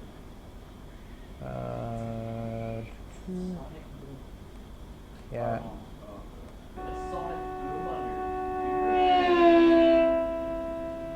Yeah, you can't. Sonic boom is, well, I'll just play it now if I can. Oh, wrong one. Yeah. I can't play the sonic boom for some reason. Not good. Well, okay. So the Doppler effect, it's caused from when you're moving, the frequency of sound is moving, you do it. Now let me demonstrate that with this little applet here. What I've got here is I can put let's see if I can get this to work now. Oh, my computer is just not wanting to play today, is it? Let's see. Okay, I probably got too many things going on at once is what I have. Okay, come on, there we go. All right, there we go. Pretend this is a field of a lake of water. And this is a little bug, and he's jumping up and down. See how the waves are going out from him as he jumps up and down? Bing, bing, bing, bing, like that. Okay, like ripples. If I make the bug travel through the water, watch what happens to the ripples. Notice that the ripples, he's going forward, and the ripples are bunched up here. Right? They're bunched up here, and they're much farther apart here. If this was a sound wave, the frequency would be higher because the waves would hit you more often. Watch. How often do waves hit me right here? Ready? Now, now, now, now, now, now, now, now, now, now, now, now. Right? It's really fast. Once the bug goes past me, how often do the waves hit me? Now, now, now. You see? And that's exactly what happens with the car going past you. The horn, if the horn is in the car, is going, it'll sound, whatever frequency it is, those waves get crunched together before they hit your ear, and it sounds like a higher pitch. As the car goes past you, the waves sound much lower. So I can make this bug go just as fast. If you look at the top right up there, it says right here, 0.93 times as fast as the waves move. He can actually move the exact same speed as the waves. And look what happens. They all bunch up right there. And if I'm right where the mouse is here, they all hit me right at once. It's like a shock wave. Okay? That, if this wasn't water but was air, that would be a sonic boom. I can actually make him go faster than the waves too, meaning he actually jumps up and down, but actually travels through the water faster than the waves go. Watch this. Bing, bing, bing. So sonic boom is a bunch of sound waves all along one. The sonic boom is when all those sound waves are bunched together all at once. Is that like when a jet passes and then you hear it? When a jet passes, then you hear it. That's because the jet is moving, could be moving faster than the speed of sound. But it's definitely, the time it takes for the sound to come to you is, you can see him move because the light gets here much faster. So the sound does take some time. But if he's going above the speed of sound, he can be coming right towards you. You won't hear him at all until he passes you. If he can't, Gunshot. like a gunshot, yeah, same sort of thing. Yeah, gunshot's a good one. One of the first times I did rifle quals, we would shoot down a range, and the targets were below a little hill, and the other people sat underneath the hill, and you shot basically over them. You couldn't shoot them because they were behind this giant hill, the berm, yeah. And we would sit there and the bullets would go whizzing over our heads, and you would hear them hit the target before you'd hear the gun go off. So you hear a little bang, bang, and it's because the sound coming from hitting the target got your ear before the sound from the bullet did. And then you also hear a crack as it went over your head because it was the sonic boom, because they were going faster than the speed of sound. You had to pull the target down and put the dot and all that. Yeah, it's kind of a pain, but that's the way they did it. So anyway, so that's what happens with a sonic boom. Now let's see if I can play this one. For some reason, these things aren't working on my computer right now, but I don't know. The coolest plane ever, in my humble opinion, okay, yes, is the SR-71 Blackbird. Now, I hesitate to say that because it is an Air Force plane, but that's as far as I'm concerned, that's the coolest plane ever. It was designed in like 1953 or something like that. Goes Mach 3.2 or something like that, which is 3.2 times faster than the speed of sound. Travels at like 80,000 feet. Has all sorts of spy gizmos on it. Can't be shot down. It's just too fast and too high. What's the minimum manning on that? The minimum manning, there's 2 people on it. That's it. They wear space suits because it's all completely pressurized. And it's pretty cool. And then the teams, you train with a partner that you have for the rest of your career. Like the 2 of you fly co-pilot and co-pilot. It has a little parachute to slow it down at the end, right? Looks pretty cool. It's kind of big, considering. This is a kind of old picture too. I don't know what this one is, but okay, yeah, it's kind of like the 71, the SR-71, fastest production plane ever. 8,000 gallons of fuel an hour. Yeah. Oof. The fuel tank leaks when it's on the ground. Yeah. So they don't fill it up until they're going to launch it or have it take off. Yeah. Okay? The skin of the fuselage, because it heats up so much, actually expands. So that's part of the reason that it leaks when it's on the ground, because it gets up to like 650 degrees Fahrenheit. Huge. Yeah, cool plane though. Yeah, Cool they've plane. got one at our aerospace museum in Oregon. Yeah, they have one in Oregon. Yeah. They have them in a couple of different aerospace museums. Two buildings down from the Spruce Bees. Oh, really? No kidding. No kidding. Okay, you ready?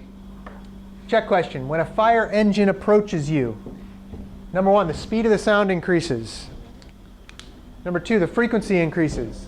Number 3, the wavelength increases. Or all increase. Yes. All in all. 2 and 3 are definite. 2 and 3, the wavelength increases.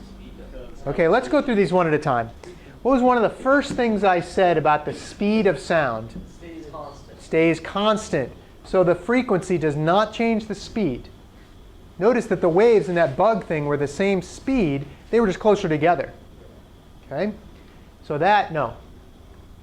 The frequency of sound increases. As it coming towards you, is the sound higher? Okay, so that might be true. So it's not going to be this one. But does the wavelength increase? We said that the velocity stays the same, frequency times wavelength.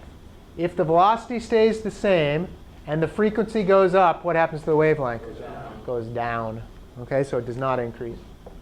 Okay? So All right. decreases. Decreases. Yep. Decreases because of the fact that they're tied together. And it's the same speed. Okay? So frequency increases. Okay, another question. Doppler effect. Sound, light, both A and B or neither?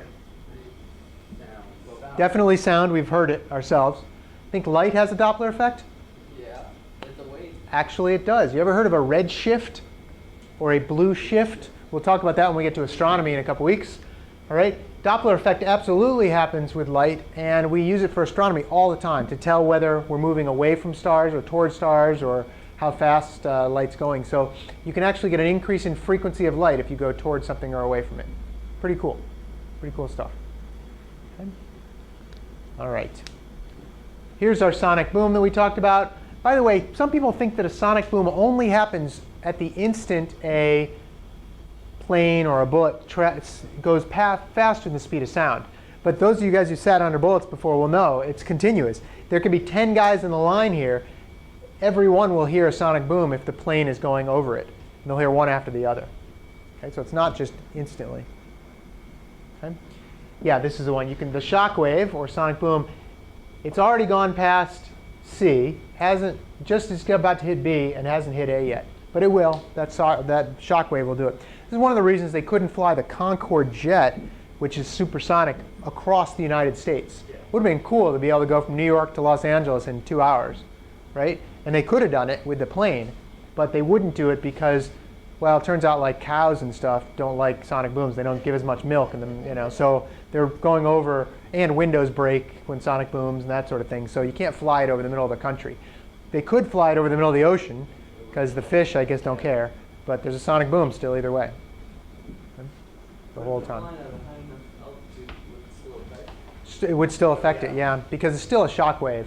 It's those waves are bunched all together. The sound waves are bunched all together, and it didn't fly particularly high. It flew pretty high, but not particularly high. How long ago was it that they closed it down? Let's see, they closed it down like 2000 or 2001, right around then. There was a big fire on one, and that killed a bunch of people, and it also wasn't that it wasn't that cost effective. It's like $3,500. Now, sure, if you're really rich and you want to go to Paris for lunchtime and you live in New York, sure, you could do it, right? But it was tiny little seats, and they couldn't get many people on the plane, and this wasn't really cost effective, which is kind of too bad. I mean, it'd be cool to have that kind of technology, but. They got that Airbus. You have a question? Yes. So, plane or jet or whatever is flying about 340 meters per second, right behind that sonic boom. Whatever. Yes. So when it speeds up and it passes over that, is it going to hear the sonic boom itself? From what I understand, it doesn't hit us. It doesn't actually get affected, probably because the sound is kind of coming from it as well. You know what I mean? I don't. From what I understand, the plane itself doesn't feel a sonic boom. I may be wrong about that. Anybody ever flown in a jet faster than the speed of sound? I mean, I haven't. It's like 650 miles an hour or 700 miles an hour. So I'm not sure. Let's look that up. I'm not sure. I hear it smooths things out a bit afterwards, but I'm not sure about the actual moment. I think people were very worried about it. Who was it that was the first person to go faster than the speed of sound? Chuck Yeager. Yeager, I think. That was Chuck Norris. It was not Chuck Norris. It was Chuck Yeager, yeah. Okay, so we have to go through this whole chapter in the next 45 minutes or so. So I'm going to go I might skip some things, but next chapter is on light, which is a type of wave. In fact, we have seen this exact picture before. Yep. Okay. Yeah, this picture is an electromagnetic wave, otherwise known as a light wave, otherwise caused by vibrating electrons. If you shake a stick back and forth that's charged, or if you shake a stick back and forth in water, you get little water waves, like that bug thing. You do the same thing with an electrically charged stick or something that has a current running through it and go, you will create a light wave. Maybe not a light wave that you can see, but a light wave that is based on the electromagnetic field that's created. An electric field creates a magnetic field, creates an electric field, and that propagates through. Very cool discovery in the late 1800s by a guy named Maxwell. Okay? And then it wasn't kind of designed until the mid-century, or the beginning of the 20th century. Okay?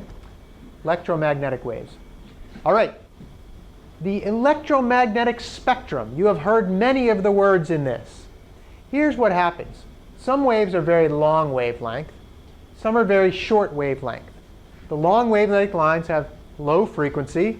The short wavelength lines have high frequency. Okay? We go from radio waves, and then below those you actually have waves like extremely low frequency, very low frequency, all those things. Radio waves. Okay? Those are all the kinds of waves that we normally think about when we listen to the radio, or we talk on the radio, or we can communicate with our submarines underwater, all that. Then we get up to microwaves. Okay? Microwaves are also relatively low wavelength. And by the way, radio waves and microwaves, in some sense, they kind of mix together. Your microwave that you cook your food at, it's about 2.4 gigahertz. Okay? 2.4 gigahertz. Do you know what your cell phone is? About 2.4 gigahertz. They used to have some cell phones, and your wireless is about the same too. So why doesn't your wireless or your cell phone cook you? Well, because it's not very much power. We're not talking 1,000 watts here. We're talking like milliwatts of power, which is good, right? But it's the same. It happens to be the same frequency. After microwaves, we get into this called infrared. Infra means below. Infrared waves are below the visible spectrum. In other words, you can't see them. Now, you ever used a remote control? Remote controls, right, are infrared.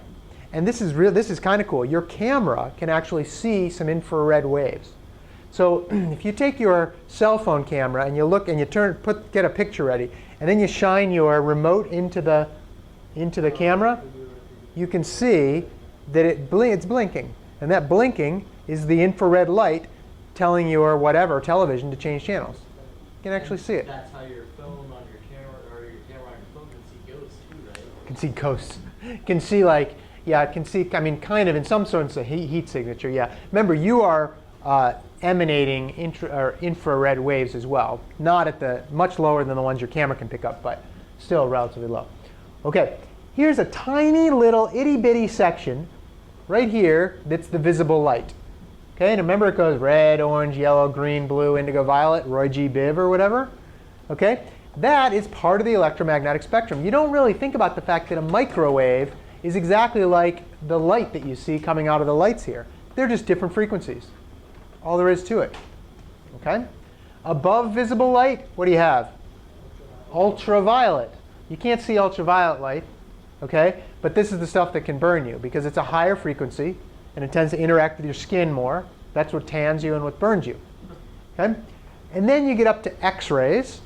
Okay? And these are higher frequency. They tend to go through skin and get stopped by things like bones, which is why you can use X-rays to take a picture of your bones, because the X-rays go right through your skin, get stopped by the bone. If you put a piece of film behind you, what will show up is a light around your bones and dark where your bones are. And that's called an X-ray. I think normally they show you the inverse, the negative, so that's why the bones are generally lighter. But anyway, that's how X-rays work. X-rays are much higher frequency than all these other waves. That's why they work. And then finally, the highest rays are gamma rays, which are also electromagnetic waves. And those are the real bad guys, because those ones will, you know, they will like, well, they'll fry you, but they'll mutate your cells and all that kind of stuff. Bad news if you get gamma rays. There are gamma rays that hit you every day, but not enough to cause, you know, that sort of thing. The Hulk, yeah, the Hulk, right, gamma rays. So this is the electromagnetic spectrum. Question? I would expect microwaves to really toast you. Because, I mean, look what it does to a pop tart or something, you know? Well, yeah, so the question is why don't microwaves should toast you? Some microwaves do. Now, by the way, if you look over on the airfield, you see those the towers with the round kind of cone-like things? Those are microwave towers. And those are actually fairly big power. Not like your microwave, but you don't want to stand near those things. And in fact, radar are generally microwave frequencies as well.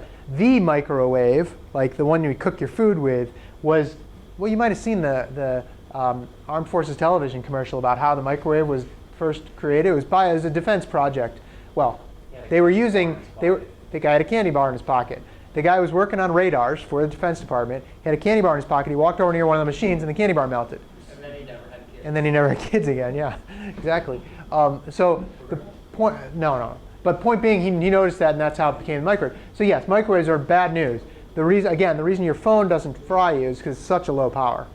Not great for you, but you know, then we know. So that's why some people like to use the Bluetooth or like to use the headsets and whatever. But I guess I haven't worried too much about it. I think the studies generally say that cell phones are safe, for what it's worth. The spy radars on the ship, you can throw popcorn kernels. At the Spy 1 radars? And they'll pop. Great. Yeah. There's a phased array radar he's talking about called the Spy 1, or maybe it's called the Spy 2 now. I don't know, but Spy 2 Alpha. Spy 2 Alpha. Well, it's a big like square-looking one that can track many planes at once and missiles and shoot things down and direct other missiles to shoot them down. You could evacuate the ship, just put it on auto and let it defend itself. You let it defend itself. Yeah, that's pretty cool. But lots of power in those things. Okay, check question. Oh, shoot. Here we go again. Get it back up. Check question. Electromagnetic spectrum spans waves ranging from lowest to highest frequencies. The smallest portion is which one? Radio, microwave, visible? Radio waves. Okay. Microwaves, visible to gamma. Okay. Good. Yeah, I was going to say. Whoops, I'm sorry, I lied. Visible light. We all thought lowest. The smallest one is the visible light. Sorry, the smallest portion. That's what we didn't read. Smallest portion. I would try to ask a question that was more, wasn't the best question in the world. Okay. Some things are transparent to light waves. Some things are opaque, which means light does not go through them. Ultraviolet light generally does not go through glass, which is good. It means you can't really get a tan inside your car very easily, which is good. So if you're driving along, it's a really sunny day, you're probably not going to get a tan. Well, some of you might like it, unless you roll down the window. Visible light, of course, goes right through. Infrared gets stopped. The reason infrared gets stopped and the reason ultraviolet gets stopped, totally different reasons. We're going to talk about that in a minute. Yeah, question? So you can't use like a TV remote like through glass? TV remotes are close enough to visible light that you probably can. It's the lower frequencies of, lower frequencies of infrared that you really have to worry about. But you might not be able to. You can try it someday. I'm not sure. I've never tried it. Gone outside and, good idea though. Try it. Okay. This is not a perfect analogy, but this is kind of what's going on. In glass, light hits a little glass molecule, and that glass molecule starts vibrating. Okay? And then it vibrates. It basically absorbs the light, and it starts vibrating. And then it spits out a new photon of light, photon being what we call light particles, spits out another one and vibrates. Okay, so it vibrates, or it kind of absorbs the photon, vibrates, burps it out to the next one down the line. That one absorbs it. That one burps out to the next one down the line, which absorbs it. And then that one burps it out on the other side. Not a perfect analogy, but not terrible in this case. Okay? So the glass absorbs the ultraviolet and then probably reflects. Well, it actually, you're close actually. It absorbs the ultraviolet. We'll get to why that's the case in a sec. But for visible light that goes through glass, regular old clear glass, okay, this is what's going on. The light gets absorbed, passed through, and then shot out at the end. Remember, I don't know if we said this. Well, I didn't say this, but I said it on this thing over here. This one. Nope, this one. In a vacuum, all electromagnetic waves move at the same speed. 3 times 10 to the 8th meters per second, or 181,000 miles per second. Very fast. In glass, all this absorbing and re-emitting takes a little bit of time. So light actually travels a little slower in glass. Okay? How much slower? That's very fast. Slow enough that you can notice if you shine a light through, you can see it bend. So it is slow enough, yeah. And it also goes slower in air, too, as well. I was just going to say, put a pair of glasses on, that's how much slower it is. Faster. Put a pair of glasses on, yeah.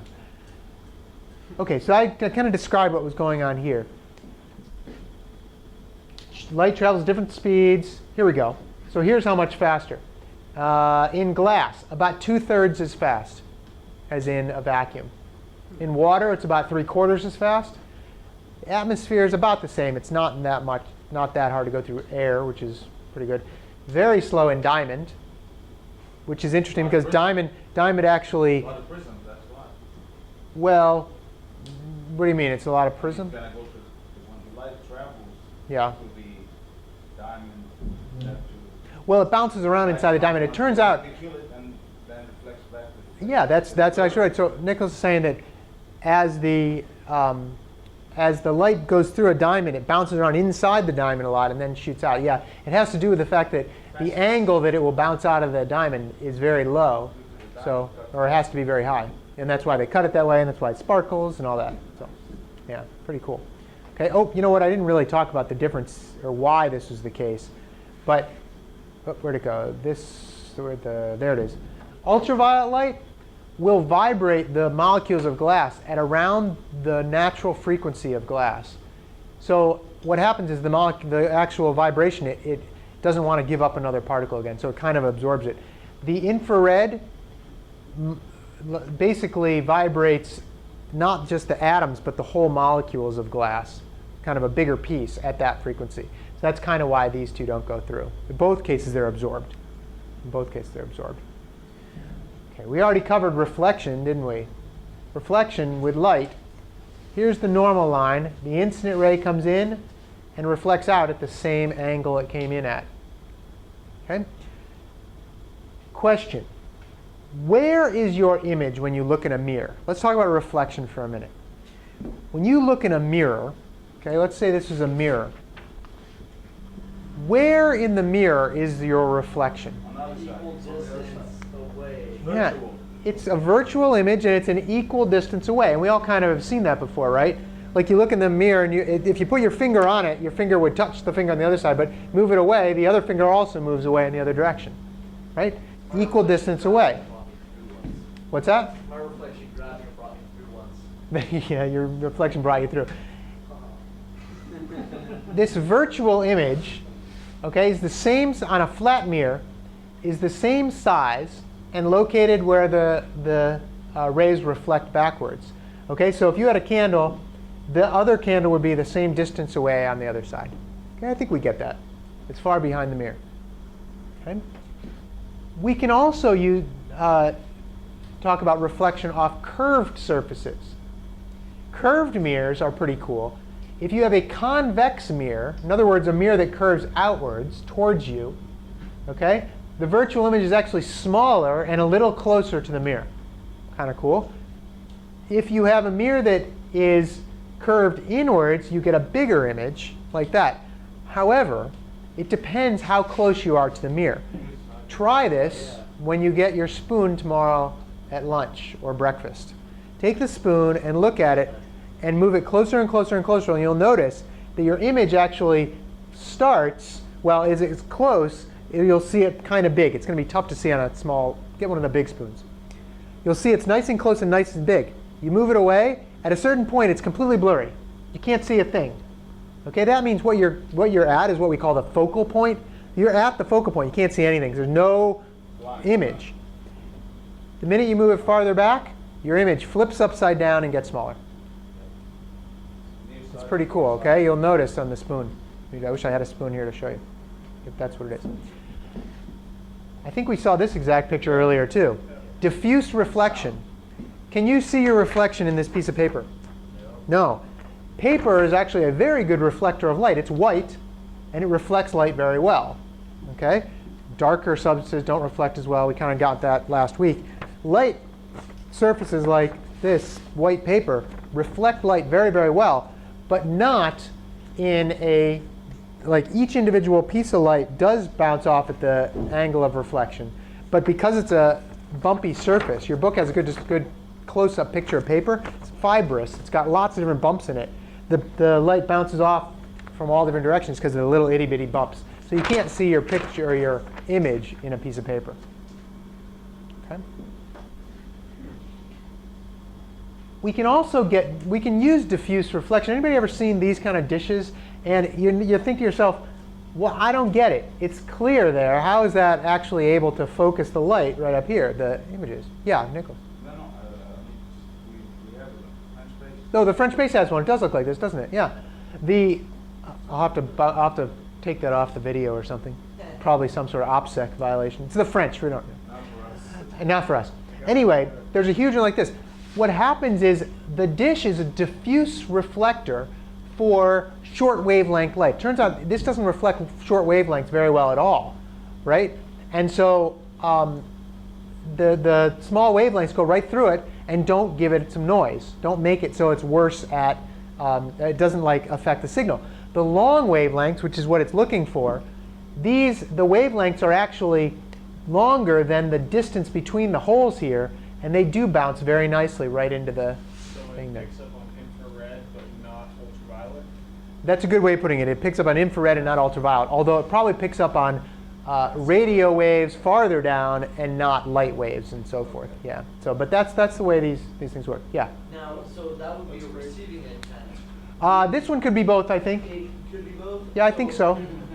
Yeah, because receiving, it goes into the dish and then up to the... It goes into the dish and then focuses right there. This is the focal point of that dish. And then the transmitting ones The transmitting ones, Go out of the. yeah, out of here to here and then get broadcast that way, and kind of a beam. Okay. Yeah. There you go. Okay, when you stand 2 meters in front of a plane mirror, how far away is your image? 2 meters. 2 meters back. 4 meters from you? Yes. And 2 meters back? Yes, both A and B. I hope. Okay. You can test this. No, you're right. Both. 4 meters in front of you and 2 meters behind the mirror. You guys were all right. You just didn't read the whole question. I didn't give you time. You can test this if you have a manual focus camera.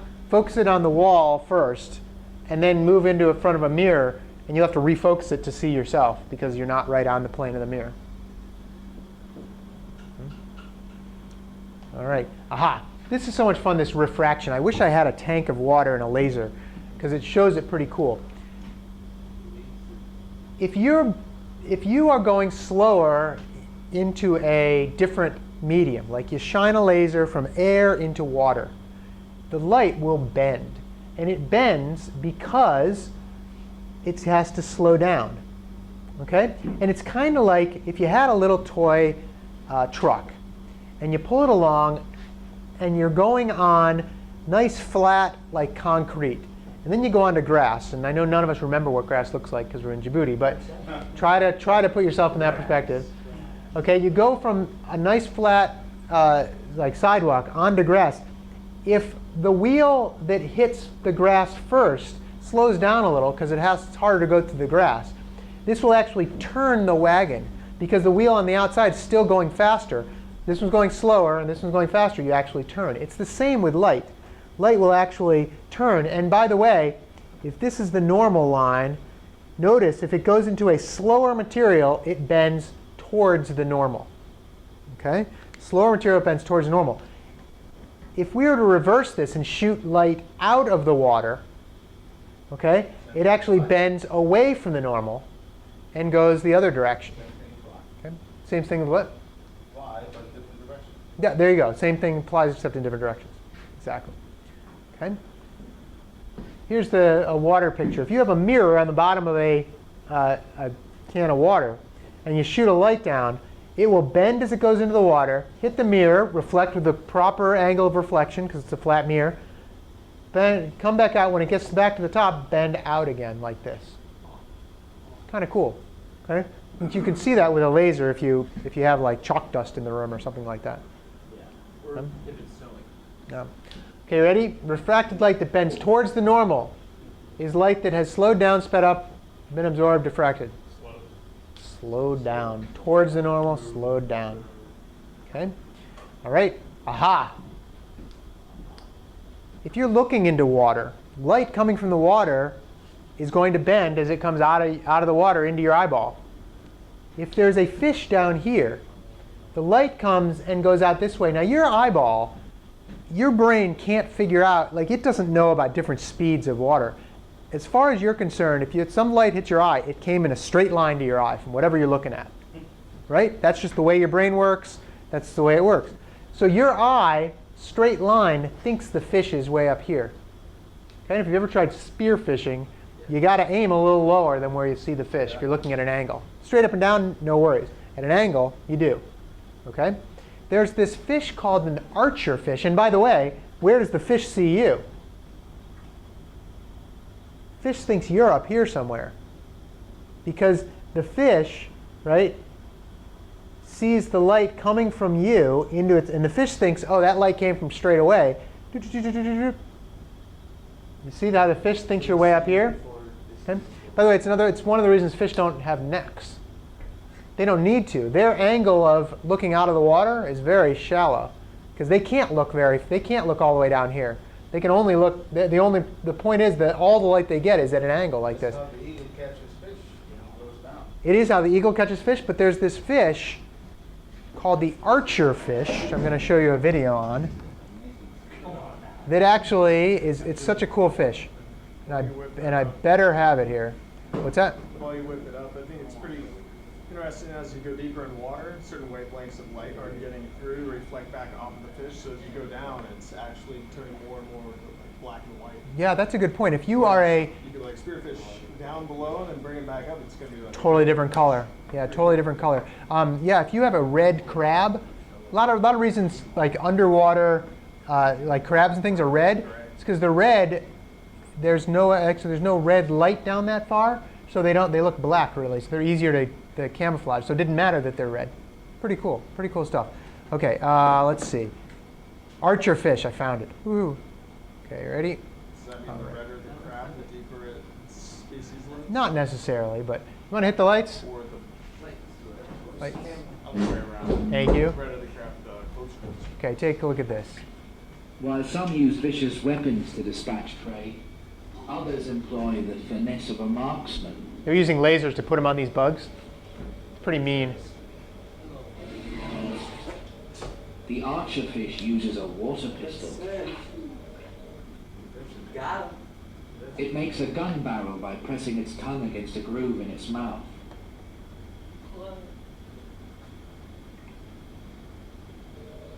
It closes its gills to force out the water.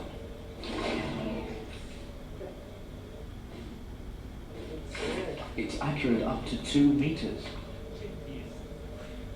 Talk about survival of the fittest. Yeah. What's balance?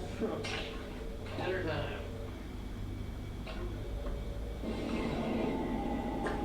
This expert in ballistics even allows for the curving of the jet through gravity.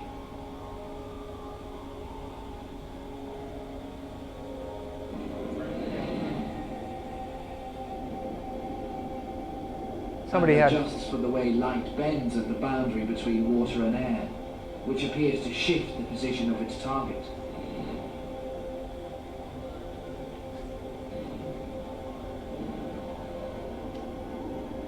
By some amazing computation, it changes its firing angle to compensate for this optical illusion.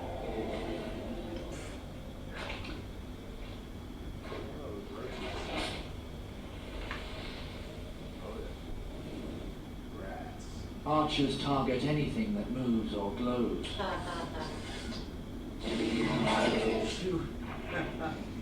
That a joke? No, they really do that. Where are they native to? Sorry, well, I don't know where they are native to. That's a good question. Yeah. Thanks. America.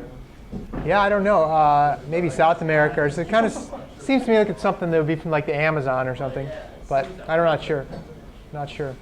Okay. Wikipedia.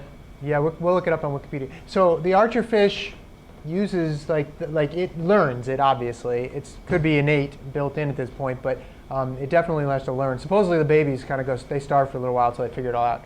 But anyway, yeah, they have to. Their eyes are kind of their brain is figures out where to shoot, and it has to take this into consideration. Refraction. The sun is benefits. Well, you benefit if you like light from the idea that from this refraction. The atmosphere refracts sunlight because the atmosphere is air and the outer space is a vacuum. So as the light comes in from the sun, it actually bends through the atmosphere into your eyeball. Again, you think it comes from a straight line. Dot, dot, dot, dot, dot, dot, dot. You think the sun's a little higher in the sky. So technically, if you were able to take a rod and point it out to the sun, at dusk, you would miss the sun. It would be below the horizon, and you'd be poking up here. What if you shot a laser? Would you hit the sun? Yes. Would you get it at the right angle? Why would you? Because that's going to bend when it gets into the vacuum. Because the laser is going to bend the opposite direction. The laser will bend just like the sunlight. Yeah, because it's light as well. Good. Yeah. Now this is why the sun looks bigger at sunset and sunrise also? I don't think that's why it looks bigger. I think that's actually an optical illusion. Okay. I think. There may be some part of that, but I think that's more of an optical illusion than anything. It's like why the moon sometimes looks huge. It's all total optical illusion. What, you mean it's not closer? What's that? You mean it's not closer? It's not closer. Yeah. So you can get mirages. Ever looked? Sometimes you'll look into there'll be like a wet patch on the road, and you can see kind of looks like a reflection of what's above. It's not a reflection. It's actually refraction. What's happening is the light is bending down. Well, it doesn't have to be. It doesn't even have to be a wet surface. It's just to be a warm surface, like on a hot day. The light will actually, because the air temperature is different, it will bend through the air right into your eye, and your eye sees it as if it came from way down here. Cool. Kind of cool. Kind of cool. Okay, refraction. Which wouldn't exist if light didn't slow. Rainbows, mirages, magnifying glasses, none of them would exist. Refraction has to do with all of those things. We will get to rainbows in a minute. I did want to show you this though. Colors. Somebody brought this up at the beginning, I think, about colors. Light colors, you have 3 primary colors of light. I could spend like 2 days talking about this stuff. You've got red light, blue light, not yellow. You actually have green light. Okay? What happens is when you mix these colors together, you can get all sorts of different other colors. When you mix red, blue, and green light, you end up with what color? White light. Okay? Let me show you this. I have an applet here, which is, let's see if I can find it. Oh no, this one might be the one that I'm in trouble with. Yeah, this one I don't have. I'll have to show it to you next week. There's a, yeah, this one wouldn't work. There's a spotlight applet which lets you move around the spotlights. Okay, and it's pretty cool. But it'll be on the website, and I'll show you next week. And you can move around and see the different colors. You can kind of see on here, green light and blue light make this color, which is called cyan or light blue. Okay, red light and blue light make magenta, and green light and blue light make yellow. And if you've ever looked at the ink cartridges in your printer, you've got yellow, magenta, cyan, and you also have a black. Okay, because when you those are the colors that you actually have for your inks. Okay, and we don't have time to go into ink, unfortunately, but it's kind of the reverse of light. If you have a white piece of paper and you add magenta, yellow, and cyan to that piece of paper, mix them together, you get black. Okay? So to get green, would you add yellow and red? To get green, nope. To get green paint, you'd add yellow and cyan, and that would give you green paint. Okay? To get red, you'd add magenta and yellow, and you'd get red. To get blue, you'd add magenta and cyan, and you'd get blue. Is that called the color theory? And color theory has to do with it, but that's called color addition. Yep. So if you put the red with yellow, you get orange? Let's see. Maybe a little bit. Yeah, you'd add a little bit more reddish, but you mix all. Oh, how do you mix? What colors do you get to mix white to make white paint? No, if you mix all of them, you get black or brown. No, you take them all away. You can't make white paint from colored paint. So You just take all the colors away. How do you get white from all colors then? Ah, this is light. Remember, we're talking light. When you shine something, shine light, you get white light. When you have paints, you're mixing actual pigments, and you're actually subtracting out colors. They absorb colors. So like magenta, okay, magenta paint absorbs red and cyan. Okay, so it's, or wait a minute, I think magenta might absorb green. I think that's what it is. Yeah, magenta absorbs green. So no green actually reflects back in your eyes. So it'd be more of an eggshell? Well, yeah, exactly. Okay, Yes. a couple more things on color. The opposites of the primary colors, opposite of green is magenta, red, cyan, blue is yellow. You could see that from here again. Okay, they're just the ones on the opposite side. The addition of any color to its opposite color gives you white. Don't worry about the details of that. We can do the color spotlights. I'll have to show you that one later. Dispersion is what happens in a prism. This is based on refraction. Blue light actually bends more than red light. Okay, and so when it goes into a piece of glass, if you take white light, if you think of white light as red, green, and blue, it'll separate into its nice colors. Okay, Isaac Newton first figured this out. You could separate light into its colors through a prism. Okay, and it has to do with the way the prism's shaped too. This triangular thing, light goes in, bends, and then bends again, and it separates them out. Really cool stuff. Question? No? Okay. Rainbows are because of dispersion and this refraction idea. Rainbows are very interesting. You could spend like a day thinking about rainbows too. If you have a water molecule here, okay, sunlight comes into the water molecule, and because of this dispersion effect, the red light bends a little less than the blue light, and then out like this. What happens is your eyeball looks up and sees a beam of red light from this raindrop, and a beam of blue light from this raindrop, and a beam of green light from some other raindrop in here. Okay, and that's what spreads the spectrum out. Notice, if you ever see a rainbow, notice where the sun is. You're here staring off in the distance. The sun is behind you up here. The sun rays are going bing, bing into your eye. You see a completely different rainbow than the guy next to you, just the way it works. Okay, and it's all about this refraction. And remember, you're seeing one color from a different raindrop. Kind of cool. Yeah, question? So how do the double rainbows happen? Double rainbows are on the next page here. You can barely see it. A couple things about double rainbows.